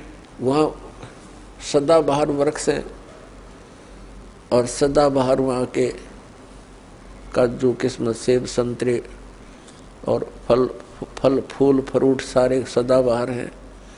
वहाँ जाने के बाद प्राणी ना वृद्ध होता, ना उसके अंदर उसकी मृत्यु होती। अपने आत्मा, यदि हमने वहाँ जाकर के न्योय धक्के खाने हैं, डोट बन कर घूमना, क्या आनंद होया? वो खाक आनंद है। मोक्ष का अर्थ होता है जैसे कोई बंधन में ना हो। हम यहाँ कर्मों के बंधन से बंधे हुए हैं, वहाँ कर्म नहीं है। निष्कर्म में मोक्ष प्राप्त होता है, बिना किए प्राप्त होती हैं सब सुविधाएं, उसको निष्कर्म में मुक्ति मानते हैं। तो वहाँ जाने के बाद देखो, आप देखते हैं प्रत्येक व्यक्ति चाहता है काम थोड़ा करूं, ना करूं तो घना बढ़िया और सुविधा सारी हो। यह आभास कहाँ से हुआ? क्योंकि हम ऐसे स्थान पर रहते थे, वहाँ हमने काम तो करना ही नहीं पड़ा था, सुविधा नरी थी, आगे पड़ी रही थी। फिर दूसरा कोई बूढ़ा होना नहीं चाहता, वृद्ध अवस्था को कति पसंद नहीं करते, यानी 80 साल तक भी बाल काले करते रहे हैं और दांत कृत्रिम टडवाए ले हैं, अब कुछ बूढ़ा सा ना दिखो हैं। और फिर मृत्यु कोई नहीं चाहता, और दोनों कंपलसरी। ये तो यहाँ का यूनिवर्सल ट्रूथ है, हार्ड एंड फास्ट रूल है तो इसका कि वृद्ध भी होगा और मृत्यु भी होगी, और हम दोनों पसंद नहीं करते, दोनों कंपलसरी होंगी यहाँ पर। इसी प्रकार कोई काम करना नहीं चाहता। हम उच्च शिक्षा किस लिए प्राप्त करते हैं कि हम कुर्सी पर बैठे दफ्तर के नीचे, नौकर हों, घंटी बजाएं, पानी पिलाओ, चाय लाओ, हैं, काम कुछ नहीं करना पड़े, तनख्वाह मिला गणी ठाठ से रहे। तो ये हमारी प्रवृत्ति जो यहाँ हम एक नकल कर रहे हैं, एक लकीर पीट रहे हैं सतलोक के उस सुख को भूल कर, उसको छोड़कर, और वो वहीं प्राप्त हो सकती है बबूल के पेड़ पर। यदि कोई आम खोज रहा है बबूल के वन में और वहाँ कोई आम ढूंढ रहा है, उस जैसा मूर्ख नहीं। तो हम इस बबूल के वन में, इस काल के लोक में, और वो सुख खोज रहे हैं सतलोक वाले। यहाँ के स्वर्ग महास्वर्ग में भी वो सुख नहीं है। तो वो बातें परमात्मा ने हमें याद दिलाई हैं। तो प्रसंग चल रहा है कि सतलोक के अंदर आपको मनुष्य शरीर मिलेगा। वहाँ 3 पोर्शन है सतलोक के। जैसे अपने कैपिटल है, राजधानी है दिल्ली, और दिल्ली एक स्टेट भी है। तो दिल्ली का जो बाह्य दिल्ली है, ग्रामीण क्षेत्र है जो, वो तो समझो बाहर की दिल्ली। फिर बीच का बाजार आ गया, और फिर प्रधानमंत्री यानी अपना सेक्रेटरीट जो राजधानी स्थल है। ऐसे ही वहाँ का विभाजन है। तो बाह्य जो क्षेत्र है कति बाहर के साइड का सतलोक का, उसमें बाग बगीचे, फल, झरने, नदियां बह रही है। उसके नेक्स्ट जो सेकंड पोर्शन है उसके अंदर पूरे आपके बहुत सुंदर सुंदर महल बने हुए जो खाली पड़े हैं, जहाँ से आप आए हो छोड़कर। एक एक परिवार का पूरा द्वीप है। जैसे आप किसी भी अधिकारी, कर्मचारी या पैसे वाले सेठ के मकान को देखोगे, वो क्या बनाता है, बड़ी कोठी हो, एक अच्छा आगे आंगन हो, लान जिसे बोलते हैं, और उसके अंदर फल फ्रूटों के पौधे पादे लगे हों, बगीची बनी हो, झरना लगा रखा हो, तालाब हो। इस तरह की हम सुविधा खोजते हैं। और हम पिकनिक मनाने जाते हैं, पहाड़ देखने आ जाते हैं, बड़े बड़े सुंदर स्थान, झरने देखने जाते हैं। ये हमारा स्वभाव वहाँ से बना हुआ है। और यहाँ तो हम जाते हैं, वहाँ जेब कटवा कर आ जाते हैं, 10,000 रुपये ले गए कुल्लू और मनाली मई जून जुलाई में, और अपने पैसे खर्चो, वह कुछ दिनों के लिए इधर उधर सैर सपट्टे करो और पैसे बर्बाद करके वापस आ जाओ। यहाँ का तो ये सुख है। और सतलोक में जाने के बाद वो कभी अभाव नहीं, कोई खर्च नहीं, और किसी किस्म का कोई वहाँ दुख नहीं। अब हम कोई मरना नहीं चाहते, और ये परिवार बना रहो, हम मरा नाम न कति जरूरत नहीं, चाहे दुखी और भी हो जावा। हम यहाँ से नहीं जा सकते, जरूरत ही नहीं हमने जाने की फिर। लेकिन यह मृत्यु खतरनाक हमारे लिए, और वृद्ध अवस्था, और ये सारा वहाँ होगा, और वहाँ फिर दुख नहीं, कोई काम नहीं, अपना बहुत ही सुविधा है आपको। वहाँ भी आपको परमात्मा की याद बनी रहती है। परमात्मा की जो सिमरन वहाँ भी आपने करना होता है, उस सिमरन का इतना आनंद आता है। कई व्यक्ति सोचते हैं फिर वहाँ करें क्या, वहाँ परमात्मा की याद, वहाँ बहुत सब सुविधाएं हैं जो यहाँ वर्णन नहीं कर सकते। वहाँ आपको पता भी नहीं चलता कितना समय बीत जाता है, और आप सदा सुखी रहते हो। कोई राग द्वेष नहीं, कोई ऐसी चीज का अभाव नहीं जिससे राग द्वेष बने, कोई छोटा बड़ा नहीं, वहाँ पर सबको एक जैसी सुविधा है। तो ये सतलोक के अंदर सभी सुविधाएं हैं, और वहाँ पूर्ण मोक्ष है वो प्राणी, कोई प्रतिबंध नहीं। क्योंकि जितने भी यहाँ कानून बनाए जाते हैं निकम्मे आदमियों के लिए बनते हैं। जो नागरिक अच्छे होते हैं वो तो वैसे अपना सद्भावना से रहते हैं, वो कोई अपराध करते नहीं। तो वहाँ सभी नागरिक सही हैं, उनका कोई द्वेष नहीं, राग नहीं, क्योंकि यहाँ से वही प्राणी जाएगा जिसका नेचर सुधर जाएगा और भक्ति धन हो जाएगा। तो यहाँ आपका व्यवहार और स्वभाव सुधारने के लिए प्रैक्टिकल कराया जाता है। तो आप यहाँ आते हो सत्संग में, आप यहाँ आकर के एक तो ज्ञान सुनते हो, ज्ञान सुनो, फिर ज्ञान के ऊपर अमल करो कि जो वचन कहे जाते हैं ये किसी डूम बाट के गीत नहीं, ये परमात्मा का दिया हुआ मार्ग है, परमात्मा के दिए हुए वचन है, ज्ञान है। और आप यहाँ आए किस उद्देश्य से हो इतनी दूर? आप ज्ञान सुन के उस पर प्रैक्टिकल करें, उसको अपने उसको अंजाम में लाए, उस गाइडलाइन पर चलें। अब जैसे यहाँ आते हो आप, यहीं से अपने आप को सुधारना शुरू करो। जैसे सभ्य लोग होते हैं, बस में बैठे और कोई देखा कोई वृद्ध है, उसको कहते हैं अपने साथ एडजस्ट कर लेते हैं, आओ आप बैठ जाओ। और कुछ ऐसे नेक होते हैं अपनी सीट छोड़ देते हैं, आओ जी आप बैठ जाओ। तो पुछले पुण्य कर्मी प्राणी है वो, ऐसे स्वभाव जिनका बना हुआ है। अरे किन्हों का क्यों खड़ा रहे, तो वो कैसा व्यक्ति है। तो ऐसे ही आपने ये एडजस्टमेंट, ये प्रैक्टिकल यहाँ करना है। किसी चीज़ की कोई अभाव हो भी जाए तो उसमें ज़्यादा व्याकुल नहीं हो, अपने आप को एडजस्ट करना सीखे, एक दूसरे को अपने साथ सेट करके अपना टाइम ऐसा बढ़िया बिताओ। 3-4 दिन यहाँ रहो इतने, तो इसी प्रकार उन्हीं को वहाँ जाएगा जिसका स्वभाव भी बदलेगा और आपका अंदर अभिमान कम हो जाएगा। अभिमानी प्राणी वहाँ नहीं जा सकता। तो यहाँ से आपको बिल्कुल सुधार के और भक्ति से परिपूर्ण करके तो वहाँ भेजा जाएगा। तो वो व्यक्ति फिर वहां जाकर एक सभ्य समाज बन जाएगा। वहां विकार होते ही नहीं, क्योंकि वो शरीर ऐसा नहीं है, वहां विकार नहीं। तो कहने का भाव ये है कि वहां जाकर के हमने वो सब सुख प्राप्त होंगे। अब प्रसंग चला है कि परमात्मा की भक्ति किस लिए करें, ना करने से क्या हानि है, करने से क्या लाभ है। तो क्या बताते हैं कि नर से तीतू पशुआ कीजे, गद्दा बैल बनाई, ये 56 भोग कहा मन बोरे, कहीं कुरडी चढ़ने जाई। अब क्या बताते हैं कि जो ये भक्ति नहीं करते और करते हैं तो अपने शास्त्र अनुकूल नहीं करते, पूर्ण परमात्मा की भक्ति शास्त्र अनुकूल नहीं करते, परम संत की खोज नहीं करते, और वो भक्ति करके भी जीवन व्यर्थ कर रहे हैं। क्या बताते हैं कि सुखदेव ने 84 भुगती बना पजावे खरवो, तेरी क्या बुनियाद पुरानी तू पेंडा पंथ पकड़वो हो। सुखदेव एक ऋषि हुए हैं और उनके अंदर पूर्व जन्म के एक ऐसी पिछले संस्कार थे कि बचपन से उसमें एक सिद्धि थी आकाश में उड़ जाने की,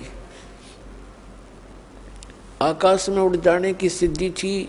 पुण्यात्मा, आज कोई व्यक्ति इस संसार में ऐसा हो कि आकाश में उड़ जा, सारा विश्व उसके साथ हो ले, भगवान मान का पूजने लग जाए, क्योंकि हम अध्यात्म मार्ग से इतनी दूर हैं, अध्यात्म ज्ञान से हम बहुत दूर हैं। और परमात्मा क्या बताते हैं कबीर जी कि सुखदेव ऋषि आकाश मार्ग से स्वर्ग चला जाता था और उसने गुरु धारण नहीं कर रखा था।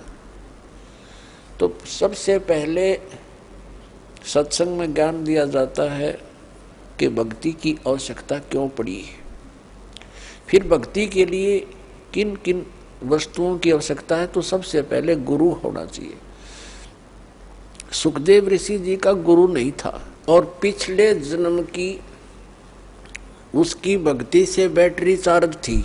अब जैसे किसी के घर इन्वर्टर होता है, इन्वर्टर की बैटरी फुल हो चुकी हो और चार्जर हटा दिया जाए तो फिर भी काम करती है, बल्ब भी जलते हैं, पंखे भी चलते हैं, वो अपना काम कर रही है। लेकिन चार्जर ना लगने से वो फिर एकदम डाउन हो जाएंगी बैटरी उसकी और सब सुविधाएं खत्म हो जाएंगी।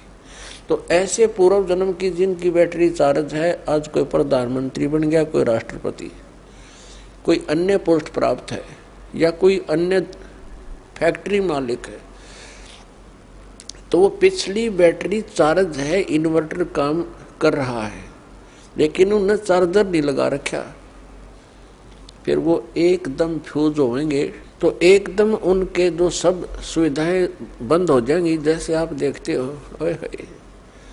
पुण्यात्माओं, एक आधा ऐसा उदाहरण है, कलेजा फटने को हो जाता है। अब हम क्या चाहते हैं, मंत्री बने, प्रधानमंत्री बन जाए, सुखी हो जाएंगे। एक पोलैंड देश का पूरा मंत्रिमंडल, पूरा कैबिनेट, जिसमें मंत्री भी, प्रधानमंत्री भी और एमपी भी, देखो उनकी साथ बोल दी।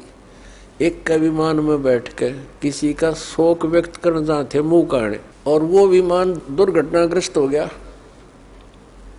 कहते 95 सदस्य थे उसके अंदर, जहाज के अंदर 95 के 95 मर गए।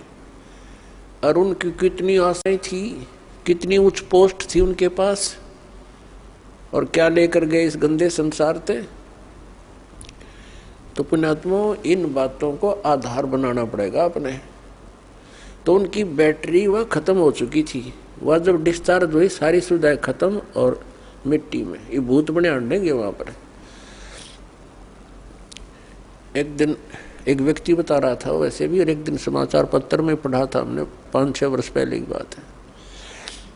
एक बहुत बड़ा राजनेता था, उसके साथ 1-2 घर का सदस्य था, 4-5 उसके चेले चपटे। वो उसका हेलीकॉप्टर जो है एक्सीडेंट हो गया, मर गए सारे। अब वो उस गांव में जहां हेलीकॉप्टर गिरा था भूत बनकर वहां धक्के खा रहे हैं और गांव वालों को दुखी कर रहे हैं। वो कहते हैं हमारा यहाँ प्लेटफार्म बनाओ, कोठी बनाओ, हमारी यहाँ रहा करेंगे। कोई ये भूत बात सेवड़ा सेवड़ा बुलाया, उन्होंने पूछा था सीकरी, तब उन्होंने उसको बताया कि हमारा यहाँ वो बनाओ कोठी, हम रहा करेंगे। उनकी फिर वह एक चबूतरा सा बना के वो 4-4 ईंट ला के सारे की नरी नरी कोठी बना रखी इतने, अब वहाँ कोठी बनाए बैठे हुए।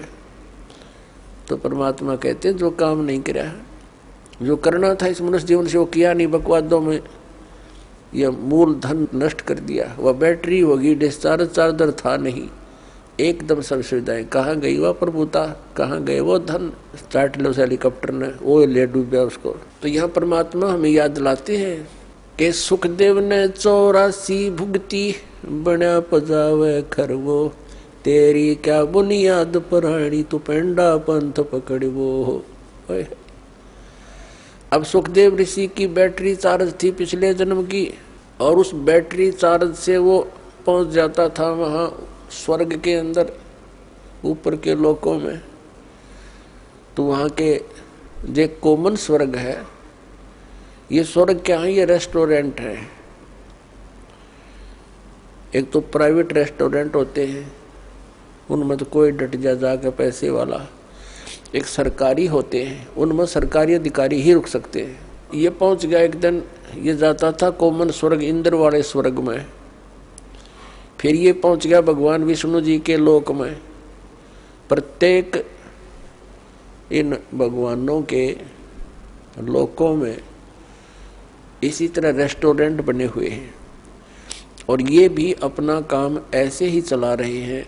उनका ये टैक्स लगाते हैं जो यहाँ से पुण्यकर्मी प्राणी जाते हैं, जैसे एक होटल वाला चार्ज रख देता है, उसका महीने का या जैसा भी घंटों का हिसाब से वो खर्चा लेता है।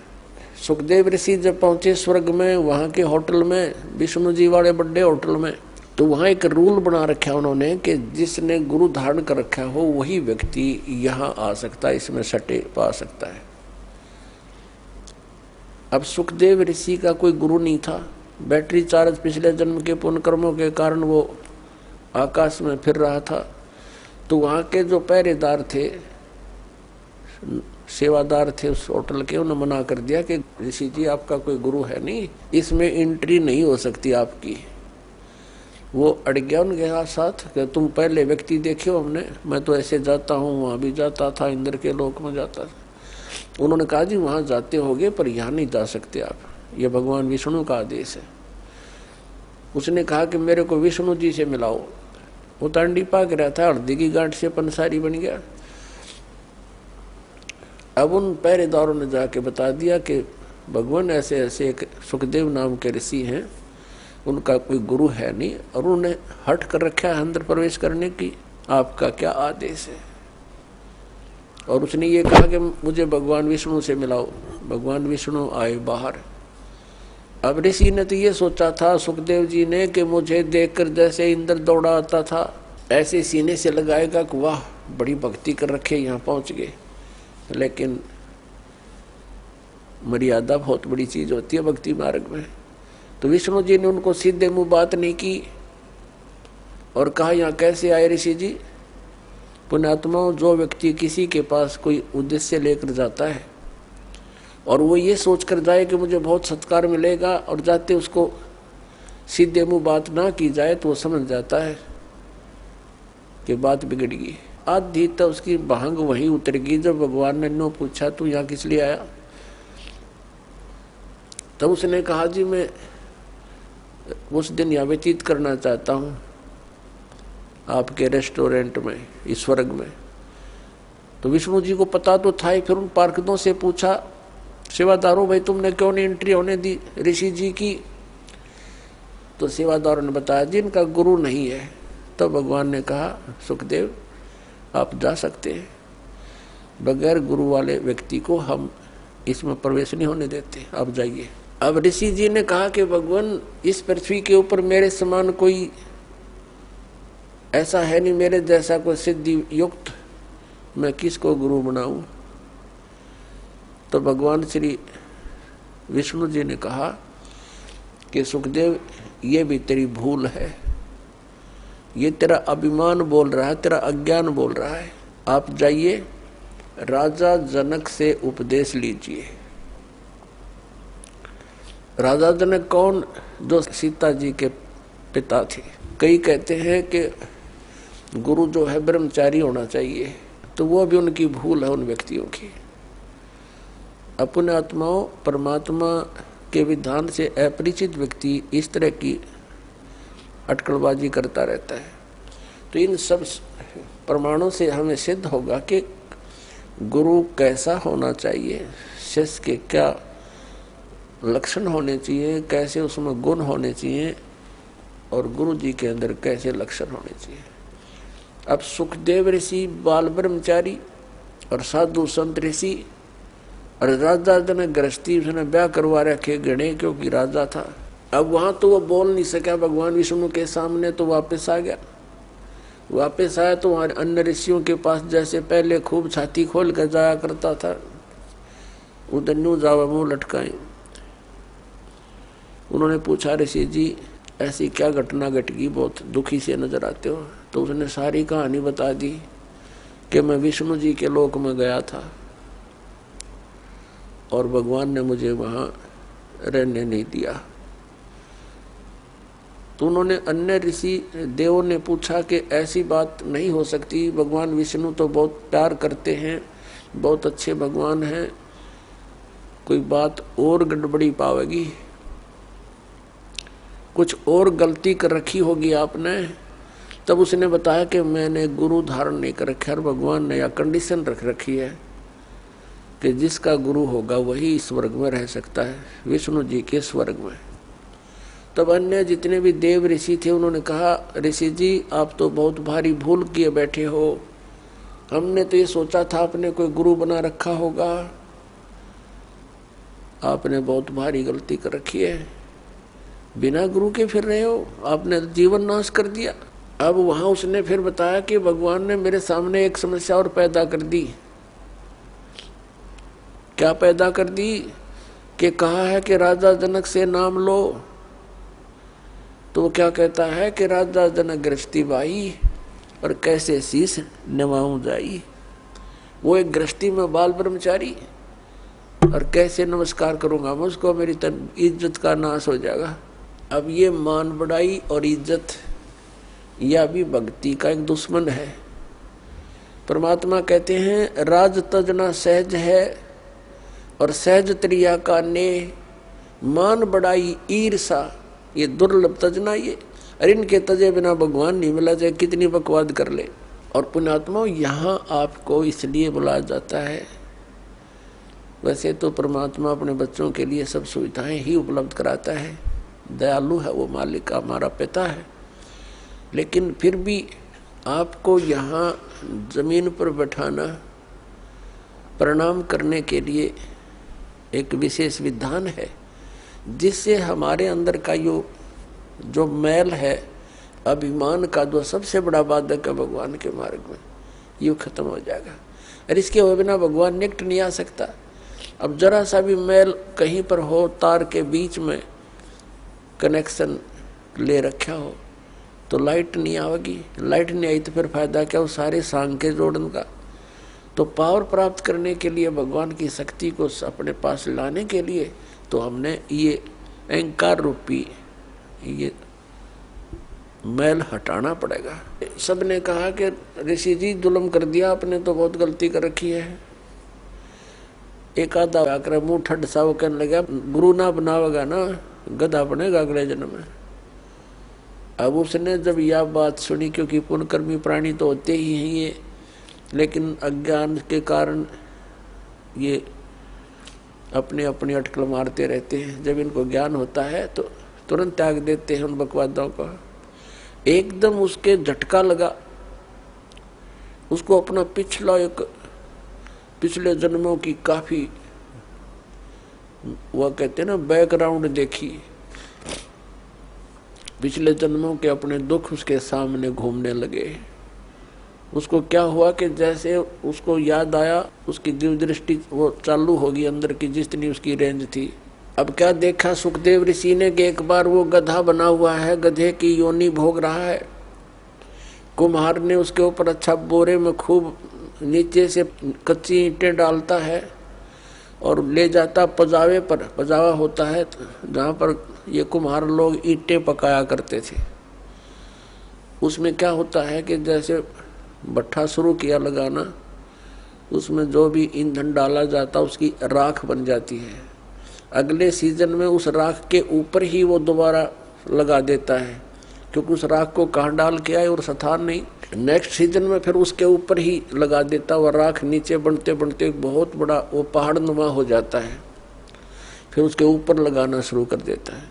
तो उसके ऊपर गधे से नीचे से कच्ची ईंटें ले जाता है ऐसे ऐसे, और वहाँ कच्ची ईंटें उतार देता है। वो उसके थैले से कमर पर लाद रखा होता है और वहाँ तुरंत पक्की ईंटें भर देता है और फिर मार कर लठ नीचे तलता कर देता है। यानी नीचे से भी लद्या जा, ऊपर से भी लद्या आवे। कहते मैं अंधा हो गया, 2-3 वर्ष ऐसे कठिन काम भी लिया मेरे से। मेरे मालिक ने अंधा हो गया तो मुझे त्याग दिया, जंगल में छोड़ दिया। एक पगडंडी सी पकड़ दी मैंने, उस पर चलता चलता जा रहा था। आगे कोई नाला था, एकदम नाले में अगले पैर टिके, वापस आने में असमर्थ रहा। आगे जाने की मैं भलाई समझी, छलांग लगाई। वो ऐसा नाला था कि मैं फिट हो गया उसमें। आगे मुंह टिक गया, पीछे तो पीठ हट गई, पैर लटक गए। और उस रास्ते पर इक्का दुक्का कोई व्यक्ति आता था, जंगल में गांव से दूर था। तो जो व्यक्ति कोई इक्का दुक्का आवे, मुझे निकालने का प्रयत्न नहीं किया, मेरे ऊपर कमर पर पैर रखकर पार हो जा, पुली बना ली मेरी। हफ्ते 10 दिन तक भुगत कर मेरा जीवन पूरा हुआ। अब वो ऋषि कहने लगे, फिर अब क्या देखना चाहता है तू? ये तो हालत जब है जब तूने आंखों देख लिया, फिर तू नखरे कर रहा है। तो उसकी जो बुद्धि के सुकरीव ढीले हो रहे थे वो टाइट हो गए 1 मिनट में, और चल पड़ा वहां से। फिर आ गया अपने पिता व्यास जी के पास। जब सुखदेव ऋषि का जन्म हुआ, वो 12 वर्ष तक माँ के गर्भ में रहे थे, और उसको माँ के गर्भ में इस प्राणी को सब पता होता है कि बाहर जाते बिजली गिरेगी। एकदम क्या होता है, माँ के गर्भ में तो इन ब्रह्मा विष्णु महेश, इनमें एक गुण है। ब्रह्मा जी रजगुणी है, रजोगुण है इसके अंदर, और विष्णु जी सतोगुण है, और शंकर जी तमोगुण है। तो इनके गुणों का प्रभाव बाहर आते ही बच्चे पर एकदम असर कर जाता है। फिर एकदम अचेत हो जाता है, भूल जाता है, कुछ भी याद नहीं रहता, सुन्न हो जाता है। इसको नए सिरे से याद कराया जाता है, ये तेरा पिता है, ये तेरी माता है, ये चाचा, ये ताऊ है, ये सब फिर याद कराया जाता है। तो उसको पता था कि बाहर जाते बात बिगड़ जाएगी, उद्देश्य भूल जाता है प्राणी। इसलिए 12 वर्ष तक माँ के गर्भ से बाहर नहीं आया। ब्रह्मा विष्णु महेश तीनों उपस्थित हुए कि भाई सुखदेव बाहर आ जा। ऐसे तो हमारा तूने सारा कर्म बिगाड़ दिया।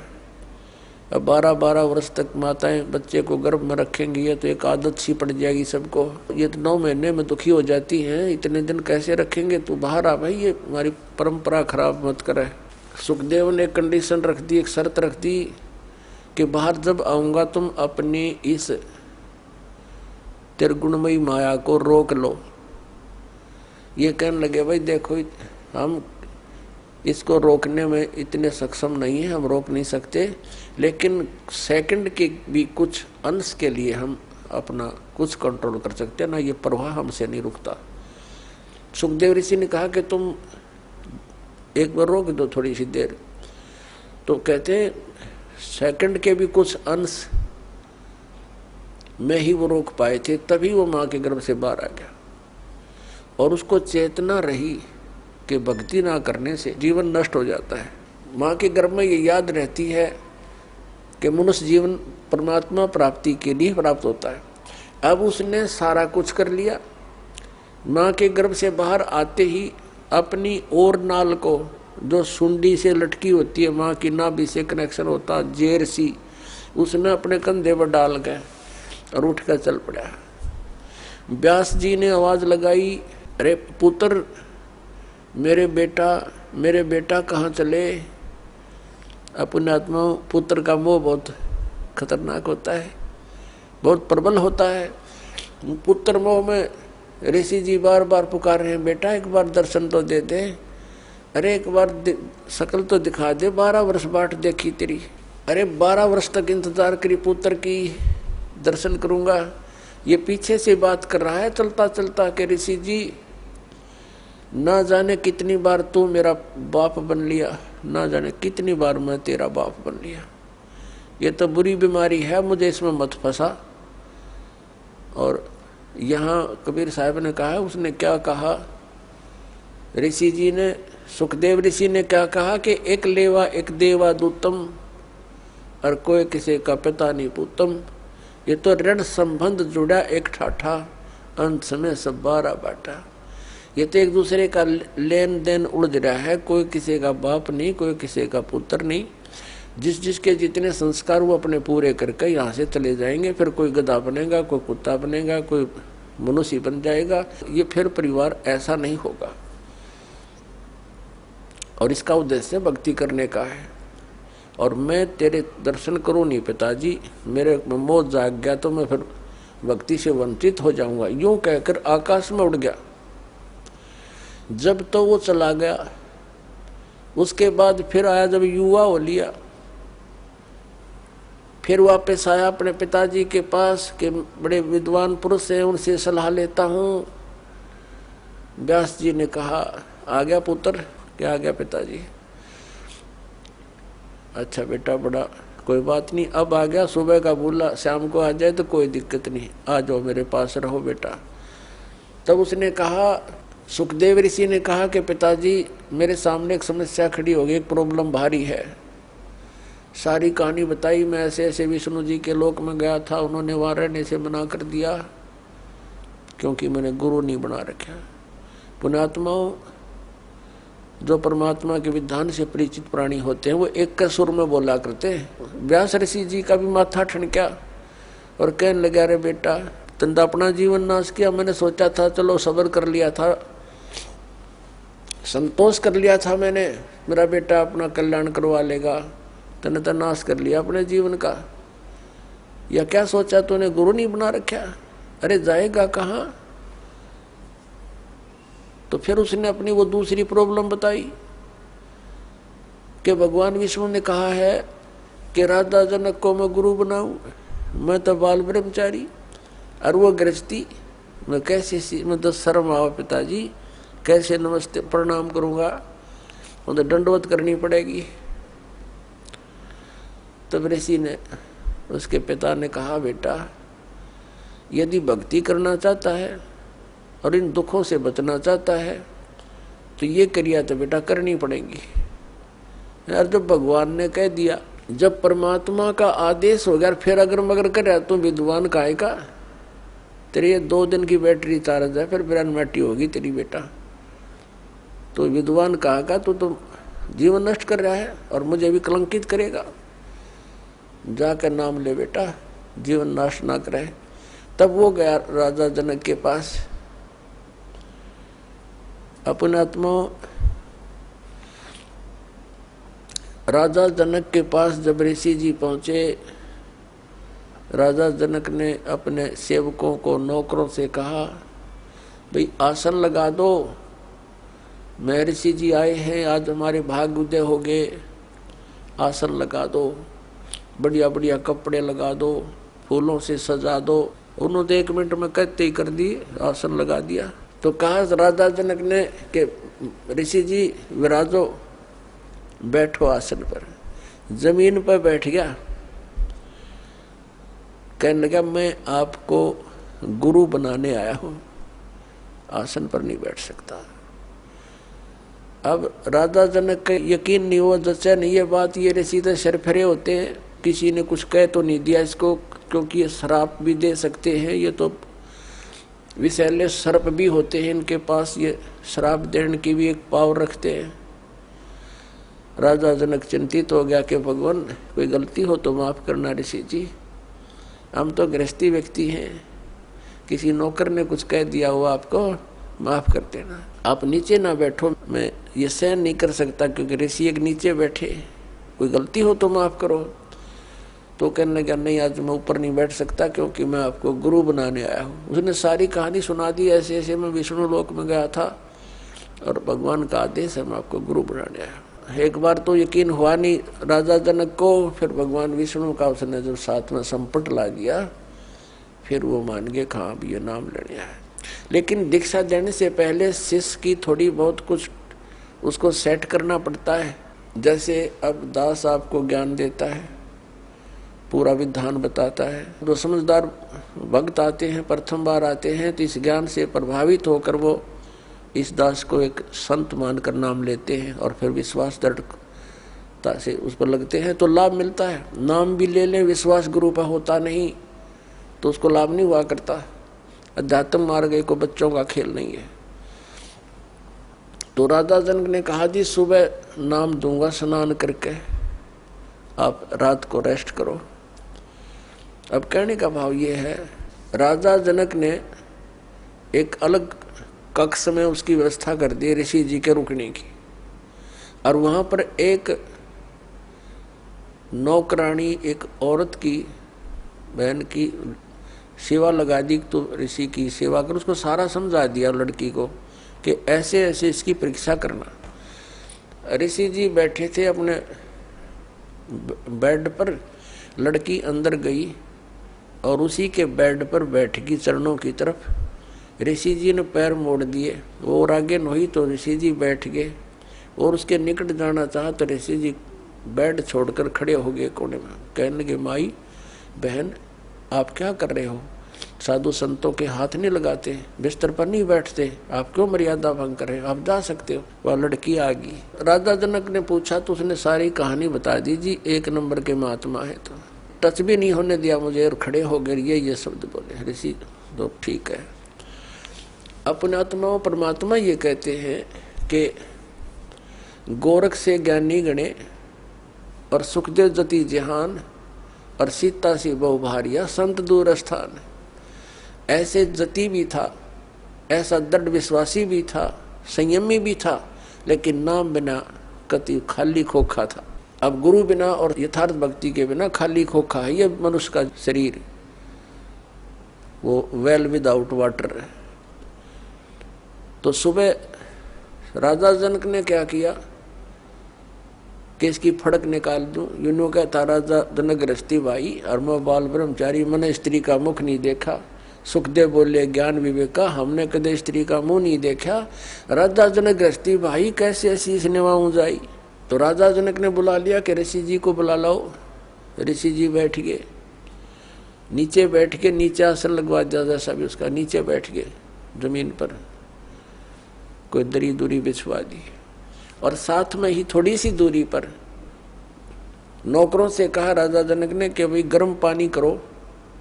वो समझा रखे थे कि अच्छा भट्ट बाढ़ दो, इसमें पूरा चूल्हा लगा के ऊपर रख दिया एक कढ़ाई, पानी गर्म करने की कढ़ाई रख दी और साथ में नहाने के लिए एक पाटड़ा बिछा लिया, जैसे पटड़ी होती है। पहले बड़े बड़े पाटड़े होते थे, पूरा 3 बाई 3 का लकड़ी के पटड़े बनाए होते थे, उन पर बैठकर स्नान किया करते थे। राजा जनक ने वहाँ वो पाटड़ा उस उबलते हुए जल के उस कढ़ाई के साथ में लगवा लिया और अपनी जो 10,000 रानियां बताते हैं राजा जनक, उसमें से जो उनकी मुख्य रानी थी, पटरानी बोलते हैं, उससे कहा मुझे स्नान कराओ। अब वो स्नान करने के लिए बैठ गया। उसकी पत्नी उस उबलते हुए जल से नो उबाल रखा, जैसे गुलगुले उतारा करें, जलेबी उतारा करें जब उबाला करें घी को, तो उस उबलते हुए पानी से लोटा भरे वह पटरानी राजा जनक के चोटी में डाला है, रात से मसला अनुसार है। और वो सुखदेव ऋषि नो हुआ पाछे ने जलेगा भी हो, वह लोटा गिरा और पाछे ने सरके जल गया। तब राजा जनक ने कहा कि ए बाल ब्रह्मचारी, ए व्यास के बेटा, मैं गृहस्थी हूँ, और मेरे स्नान करने के बाद जो पानी गटर में जा रहा है, ये नाली में जा रहा, तो इसमें उंगली दे दे बेटा, तब जानूंगा तो किसा बाल ब्रह्मचारी है। न बोला मैं ना दूं, आज जड़ जा मेरा तय। राजा बिहंस देई तब तारी, और हमें स्नान करावे नारी। ए ब्रह्मचारी, तेरे तथा नारी अच्छी, सही मंत्र के जाप से इसका शरीर ऐसा सॉलिड हो चुका है,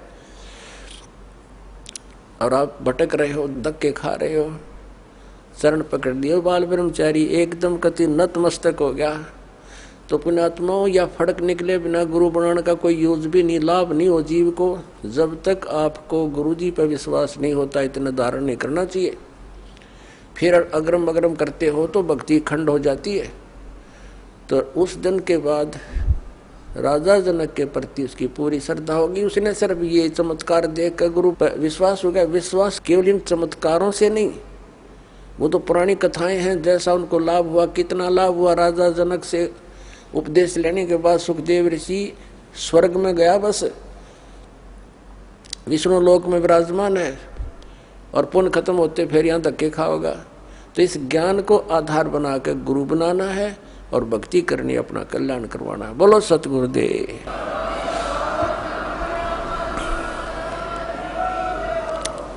आइए अब हम उन श्रद्धालुओं के अनुभव जानते हैं जो जगत गुरु तत्वदर्शी संत रामपाल जी महाराज जी से दीक्षा प्राप्त कर चुके हैं तथा उनके द्वारा बताए गए भक्ति मार्ग पर चल रहे हैं। सर नमस्कार। सतसेव जी। सर क्या शुभ नाम है आपका? दास इंद्रजीत। कहाँ से आए सर आप? पिंड झाड़ीवाला, जिला फरीदकोट। सर संत रामपाल जी महाराज से नाम दीक्षा कब लिया आपने? 2012 के 12वें महीने में ली। सर संत रामपाल जी महाराज से नाम दीक्षा लेने से पहले आप क्या भक्ति साधना करते थे? यही जैसे गुरु गोविंद सिंह जी की और हनुमान जी की भक्ति करते थे, और मंदिर गुरुद्वारे जाना, जैसे सभी संतों का आदर सत्कार करना, ऐसा ही था। सर पहले जो पूजाएं आपने की, उन पूजाओं को करने से आपको क्या लाभ मिला? लाभ तो बस जैसे जिंदगी थी वैसे ही चल रही थी, और लाभ जैसे कोई भक्ति का लाभ जो होता है वो तो मैं नहीं था पता कि क्या लाभ होता है। जैसे कोई भी भक्ति करते थे उसका लाभ नहीं महसूस होता था, बस चल रहा था ऐसे। तो फिर सर आप संत रामपाल जी महाराज की शरण में कैसे आए?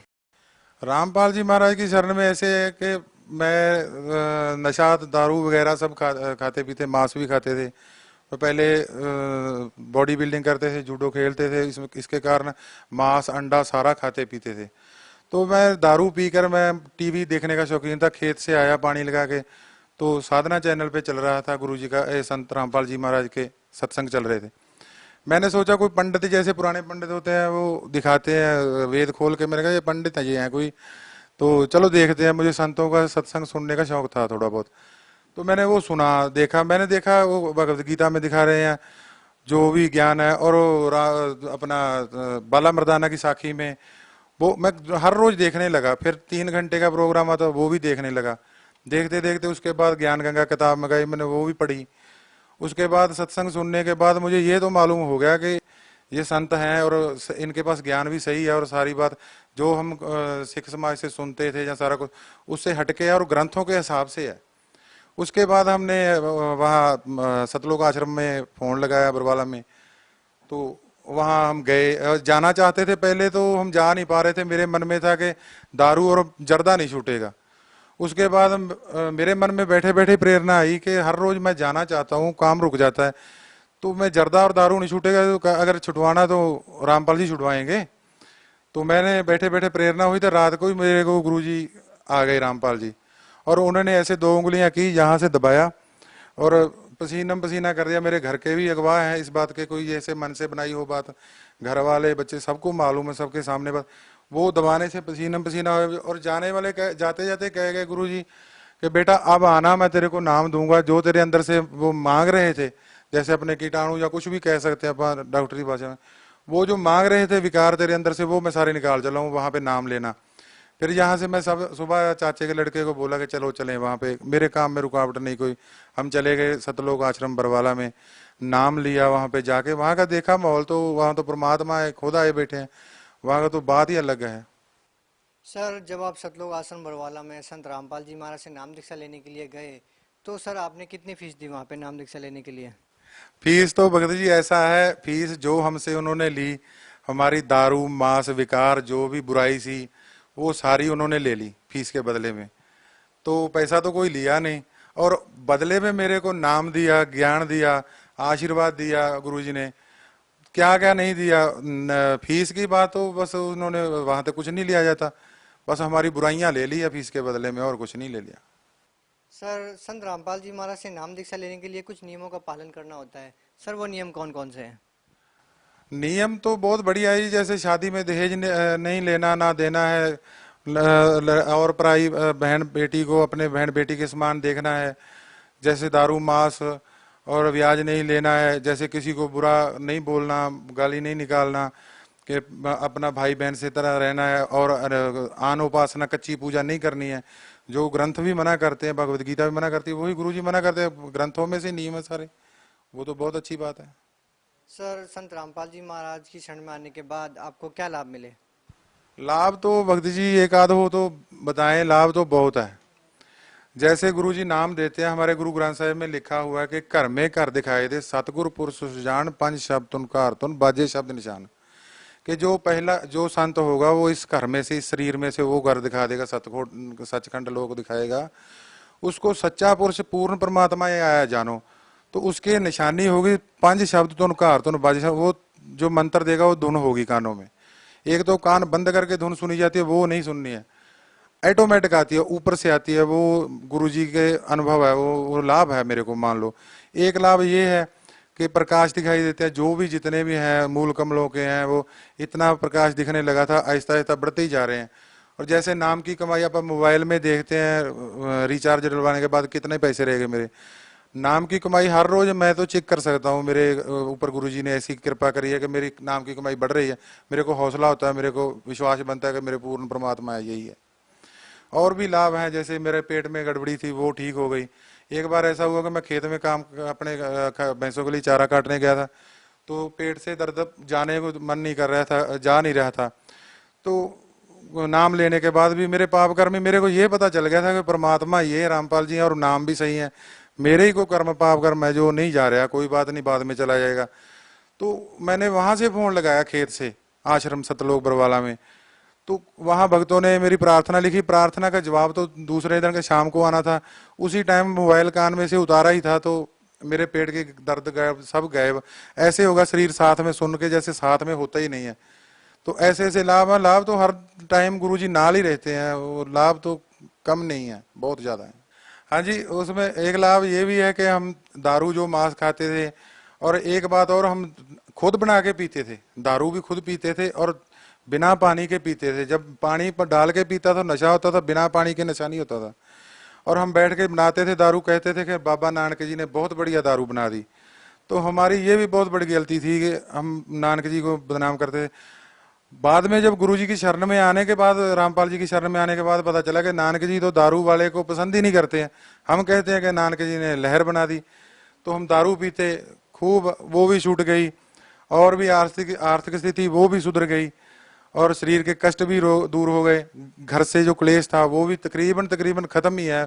कोई 5% तो होगा, वो अपने साथ नहीं होता, जो नाम उपदेश के बिना है घर के, वो थोड़ा बहुत कर लेते हैं, लेकिन आनंद से चल रही है जिंदगी। अंदर से जो गुरु नानक देव जी ने कहा है कि हमारे सिख समाज में सुक्खा भी खाया जाता है, दारू भी पी जाती है, हम सारा ही खाते थे, भांग भी पीते थे, सारा कुछ करते थे। वो गुरु ग्रंथ साहब ने, वो गुरु नानक देव जी ने लिख रखा है कि आकत धूरा सुरापान मद उत्तर जाए प्रभात, नाम खमारी नानका चढ़ी रहे दिन रात।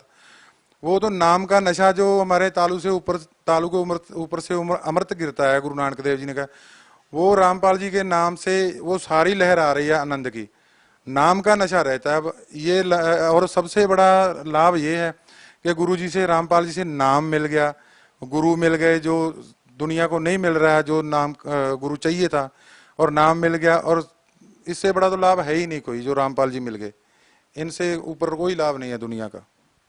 सर, क्या संत रामपाल जी महाराज आपको वही मंत्र छाप देते हैं जो कबीर साहब ने नानक देव जी को दिया था? हाँ जी, वो इसमें कोई दो राय नहीं है।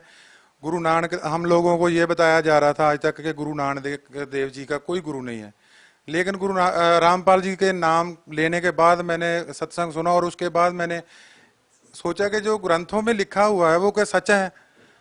गुरु ग्रंथ साहब में देखना चाहिए। मेरे को तो वाल कटने के कारण गुरुद्वारे में पढ़ने भी नहीं दिया जाता था ज़्यादा। तो नाम लेने के बाद तो कहते हिंदू हो गया तू। मैंने कहा चलो हिंदू हो गया। अब जब जैसे गुरु रामपाल जी का अपना आश्रम गिराया है, मैंने इन लोगों से पूछा कि रामपाल जी भी हिंदू है और गिराने वाले भी हिंदू हैं, आर्य समाजी। अब बताओ हिंदू हिंदू से क्यों लड़ रहा है, सिख सिख से क्यों लड़ रहा है, इसमें कौन सी बात आ गई। और जो भक्ति की बात आप कर रहे हो, रामपाल जी ने वही दी है जो नानक जी को कबीर साहब ने दी थी। उसमें गुरु ग्रंथ साहब में मैंने फिर 8,500 का मोबाइल लिया खोज करने के लिए। फिर उससे नेट से मैंने डाउनलोड किया मोबाइल पे गुरु ग्रंथ साहब, उसको पढ़ा 5 पेज 10 पेज हर रोज, कम से कम 6-7 महीने में खोज के तौर पे। उसमें मिला के नानक जी कहते हैं कि खोज तो मार्ग पाया साधु सेव करीजिए। मैंने खोज के एक ही मार्ग रास्ता पाया कि साधु संत की सेवा करो। संत चरण धोए धोए पीवा, संत का दर्शन पेख पेख जीवा, संत की मेरे मन में आस। संत हमारा रख्या पर्दा, वो संत रामपाल जी महाराज है। और साधु माई बाप हैं, साधु भाई बंद, साध मिलावे राम से काटे जम के फंद। अनेकों जगह पे गुरु नानक देव जी का गुरु ये कहते थे कि पहले हमारे समाज में कहा जाता नहीं है, लेकिन गुरु ग्रंथ साहब में सैकड़ों जगह पे लिखा है गुरु नानक देव जी का गुरु है।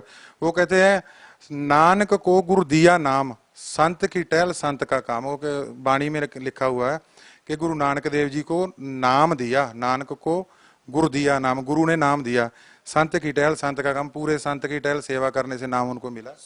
सर भक्ति करने के लिए गुरु बनाना क्यों आवश्यक है? गुरु के बगैर जैसे अपा बच्चा लगाए स्कूल में पढ़ाने के लिए, वहां पे सभी पुस्तकों को रख दें, उसको मत्था टेक टेक के वापस चले आए, तो वहां टीचर नहीं जब तक, तो उनको ज्ञान कहाँ से होगा। ये ग्रंथ जितने भी है ये पढ़ने के लिए, ज्ञान लेने के लिए, ज्ञान देने वाला पूरा गुरु ही आता है। गुरु ग्रंथ साहब में भी लिखा है पूरा गुरु आराधिए, पूरा जाका नाओ, पूरा गुरु आराधना चाहिए। और जैसे ग्रंथों को अकेला अपने को तो मालूम ही नहीं है क्या लिखा हुआ, पूरा संत बताता। अगर गुरु की जरूरत नहीं है तो इतने जो संत घूम रहे हैं उनकी क्या जरूरत पड़ गई। फिर हम लोग अकेला ग्रंथों को ही मानेंगे, फिर दूसरे संतों को भी मानने की जरूरत नहीं है, जो पाठी ग्रंथी या पंडित जो जितने बड़े। गुरु तो जरूरत है, गुरु के बगैर तो मुक्ति हो ही नहीं सकती है, क्योंकि पता ही नहीं लगेगा ग्रंथों में लिखा क्या है। जैसे बच्चों को अपन सारा सिलेबस एक जगह पे स्कूल में रख दें तो मत्था टेक टेक वापस चले आए, टीचर के बगैर उनको कैसे पता चलेगा कि इसमें लिखा क्या है। सर संत रामपाल जी महाराज के बारे में ये भी कहा जाता है कि वो अन्य सभी धर्मगुरुओं की निंदा करते हैं। सर आप क्या कहना चाहेंगे? निंदा तो वो करते ही हैं, जब सच्ची बात कहेंगे तो निंदक तो कहेंगे ही। कबीर साहब आए, उन्होंने सच्ची बात कही तो वो निंदक कहलाए। गुरु नानक देव जी आए, उन्होंने सच्ची बात कही, उनको चक्कियां चलवाइयां, उनको पत्थर मारे गए, उनको भी निंदा करे। नानक जी लिखते हैं खुद गुरु ग्रंथ साहब में, कोई आखे भूतना, कोई कहे चंडाल, कोई कुछ कहे, कहता मैं तो नानक बेचारा भया दीवाना शाह का, नानक बेचारा मैं तो शाह का परमात्मा का दीवाना हूँ। ऐसे ही गुरु रामपाल जी भी सच्ची बात बताते हैं। जब भगवद गीता में मना कर रखा है कि भूत पूजोगे तो भूत बनोगे, देवी देवताओं को पूजा, देवी देवताओं को जाओगे, परमात्मा के पुजारी परमात्मा को जाएं, तो ये सारे संत मटी मसाणी सब पूजा करवाते हैं। हमारे घर में भी अमृत छके हुए हम लोग मटियाँ पूज रहे हैं, सारा कुछ जो गुरु ग्रंथ साहब में भी मना कर रखा है कि ये आन उपासना नहीं करनी है, तो वो सारी करते हैं। हम गुरुओं की मानते कहाँ पे हैं। जैसे घर में गुरु ग्रंथ साहब लेकर आते हैं, शादी ब्याह में एक तरफ तो पाठ खुला होता है, दूसरे कमरे में हम दारू और माँ चला रहे हैं, क्या वो गुरु ग्रंथ साहब की हम निंदा जहाँ वो नहीं कर सकते? वो निंदा तो दिखाई नहीं दे रही। जो सच्ची बात गुरु जी कह रहे हैं वो निंदा दिखाई दे रही है। हमारे घर में चलो कितने सैकड़े दिखा दूं शादियों में जहाँ ऐसे दारू भी चल रही है और गुरु ग्रंथ साहब का पाठ भी चल रहा है, हम तो गुरु ग्रंथ साहब की बहुत बड़ी निंदा कर रहे हैं, हम गुरु ग्रंथ साहब का बेअदबी कर रहे हैं, हम जानबूझकर कर रहे हैं उसको, तो वो तो हमें दिख नहीं दी, वो तो हमारे लिए पाप है। सर हिंदुस्तान में लाखों धर्मगुरु हैं, सभी भिन्न भिन्न प्रकार की साधनाएं देते हैं। सर आप संत रामपाल जी महाराज की ही शरण में क्यों गए? इसलिए गए क्योंकि हम सिख समाज में गुरु ग्रंथ साहब जी को मानते हैं। और जब रामपाल जी का ज्ञान सुना गुरु ग्रंथ साहब के बारे में, बाले मर्दाने की साखी में, कि ये लोग कहते हैं कि जो परमात्मा है वो तो निरंकार है, प्रकाश है, दिखाई नहीं देता। तो जब गुरु जी ने कहा कि प्रकाश है तो दिखाई नहीं देता जो चीज, तो उसको देखो। फिर एक दूसरी तरफ कहते हैं कि साक्षात्कार होगा परमात्मा का, जो दिखाई नहीं देता तो उसका साक्षात्कार क्या होगा। और गुरु ग्रंथ साहब में लिख रखा है कि निरंकार आकार है, आपे आप परम बनाया बुलाया। फिर उसमें ये भी लिख रखा है कि वड्डा वड्डा सब कहें, वड्डा ना जाने कोई। जो वड्डा, जैसे कबीर हक्का कबीर करीम का अर्थ ये वड्डा करते हैं, बड़ा, तो वो वड्डा वड्डा का अर्थ कर दें कबीर, कबीर कबीर सब कहें, कबीर को जाने ना कोई। रामपाल जी जो भक्ति दे रहे हैं वही गुरु ग्रंथ साहब कह रहे हैं, वही चारों वेद कह रहे हैं, वही कुरान शरीफ कह रहा है, तो फिर भक्ति तो रामपाल जी से, सच्ची दुकान से ही सौदा खरीदा जाता है, झूठे के पास तो मुश्किल में ही जाया जाएगा। सर आप भगत समाज को क्या संदेश देना चाहेंगे? मैं तो सब भक्तों को यही कहूँगा, जब जल्दी से जल्दी रामपाल जी महाराज से नाम उपदेश लो, और जो गुरु नानक देव जी ने मंत्र से मन, जैसे गुरु नानक देव जी ने लिख रखा है कि जिन्नी नाम मन हर वसिया वाजे शब्द कनेरे, जिन्ना दे हर दा पार ब्रह्म दा मन च नाम वस गया, शब्द कनेरे, बहुत सारे शब्द उत्तों सुनाई देते हैं। ये चीज़ां हुण मैं तुहानूं दसूंगा, तुहानूं यकीन विश्वास नहीं आउणागा। जो मैनू अनुभव हो रहा, जैसे कि गुरु जी कहते गूंगा मिठाई खा के नहीं दस सकता, ਉਹਦਾ ਸਵਾਦ ਖੁਦ ਲੈ ਰਿਹਾ। ਹੁਣ ਜੋ ਚੀਜ਼ ਮੈਨੂੰ ਦਿਖਾਈ ਦੇ ਰਹੀ, ਮੈਂ ਤੁਹਾਨੂੰ ਕਿਸੇ ਹਿਸਾਬ ਨਾਲ ਦੱਸ ਨਹੀਂ ਸਕਦਾ, ਮੈਨੂੰ ਪਤਾ ਹੈ ਉਹ ਜੋ ਗੁਰੂ ਗ੍ਰੰਥ ਸਾਹਿਬ ਦੇ ਵਿੱਚ ਲਿਖ ਰੱਖਿਆ ਹੈ, ਬਿਨਵੰਤ ਨਾਨਕ ਗੁਰੂ ਚਰਨ ਲਾਗੇ ਬਾਜੇ ਅਨਹਦ ਤੂਰੇ। ਉਹ ਕਹਿੰਦਾ ਮੈਂ ਬੇਨਤੀ ਕਰਕੇ, ਗੁਰੂ ਨਾਨਕ ਦੇਵ ਜੀ ਕਹਿੰਦੇ ਮੈਂ ਗੁਰੂ ਦੇ ਚਰਨ ਹੀ ਲੱਗਾ, ਮੈਨੂੰ ਅਨਹਦ ਸਤਨਾਮ ਦੇ 2 ਮੰਤਰਾਂ ਨਾਲ ਅਨਹਦ ਤੇ ਤੂਰ ਸੁਣਾਈ ਦਿੱਤਾ। ਉਹ ਉੱਪਰੋਂ ਆਵਾਜ਼ ਰਹੀ, ਉਹ ਕਿੱਥੋਂ ਆ ਰਹੀ ਹੈ, ਉਹ ਕੀ ਸਿਸਟਮ ਹੈ, ਇਹ ਸਾਰਾ ਸਾਨੂੰ ਅਸੀਂ ਸਿਮਰਨ ਵੀ ਕਰਦੇ ਸੀ। ਇਸ ਕਰਕੇ ਸਾਨੂੰ ਭਗਤੀ ਰਾਮਪਾਲ ਜੀ ਕੋਲੋਂ ਲੈ ਕੇ ਕਰਨੀ ਚਾਹੀਦੀ ਹੈ। ਹਾਂ ਵੇਖੋ, ਗਿਆਨ ਸੁਣੋ, ਅਗਰ ਗਲਤ ਹੈ ਤਾਂ ਕੋਈ सवाल करो। ऐसे ही कह देना कि रामपाल जी निंदा कर रहे हैं तो उनकी बात मत सुनो, ज्ञान सुनो। अगर गलत है तो उनकी बात मत सुनो। लड़ने का, आश्रम गिराने का, जहाँ भक्तों को पीटना, ये तो मुझे समझ नहीं, ये तो राक्षसी स्वभाव है। सर जो लोग संत रामपाल जी महाराज से नाम दीक्षा लेना चाहते हैं, वो उनसे नाम दीक्षा कैसे ले सकते हैं, उनसे कैसे जुड़ सकते हैं? उनसे जैसे साधना चैनल पे आता है, सत्संग आता है गुरु जी का, रामपाल जी महाराज का, उसमें नंबर आते हैं नीचे, उन नंबरों को पढ़ो, देखो। भक्तों से आसपास कोई ना कोई, अब तो भक्त परमात्मा ने बहुत दया कर रखी है, हर रोज जुड़ रहे हैं सत्संग। वो उस नंबर से फ़ोन नंबर करके जुड़ें। जगह जगह पे नाम स्थल केंद्र खोल रखे हैं इन लोगों ने। तो एक आश्रम गुरु जी का बंद करवाया था, यहाँ पे तो गुरु जी ने सैकड़े ही खोल दिए हैं। तो घर घर में प्रचार हो रहा है। अब तो लोग भी मानने लगे हैं, जो आस पड़ोस के थे कि ये तुम लोग सही हो, हम लोग गलत हैं। जैसे आम दुनिया का व्यवहार देखा जाता है, हम भक्तों का व्यवहार देखा जाता है, तो आम आस पड़ोस के भी देखते हैं, घर की बरकत देखते हैं, काम देखते हैं। काम कुछ करना नहीं, बैठे माला जप रहे हैं, अपने आप खेत में काम हो रहे हैं, अपने आप फसल निकल रही है। तो इससे बड़ा लाभ तो इसीलिए जाना चाहिए गुरु जी के पास, और नंबर लें मोबाइल, उस पर साधना चैनल पे जो आता है नीचे, वहाँ से नंबर लेके फ़ोन करें और नामदान लें। सर बहुत बहुत धन्यवाद। सत साहिब जी।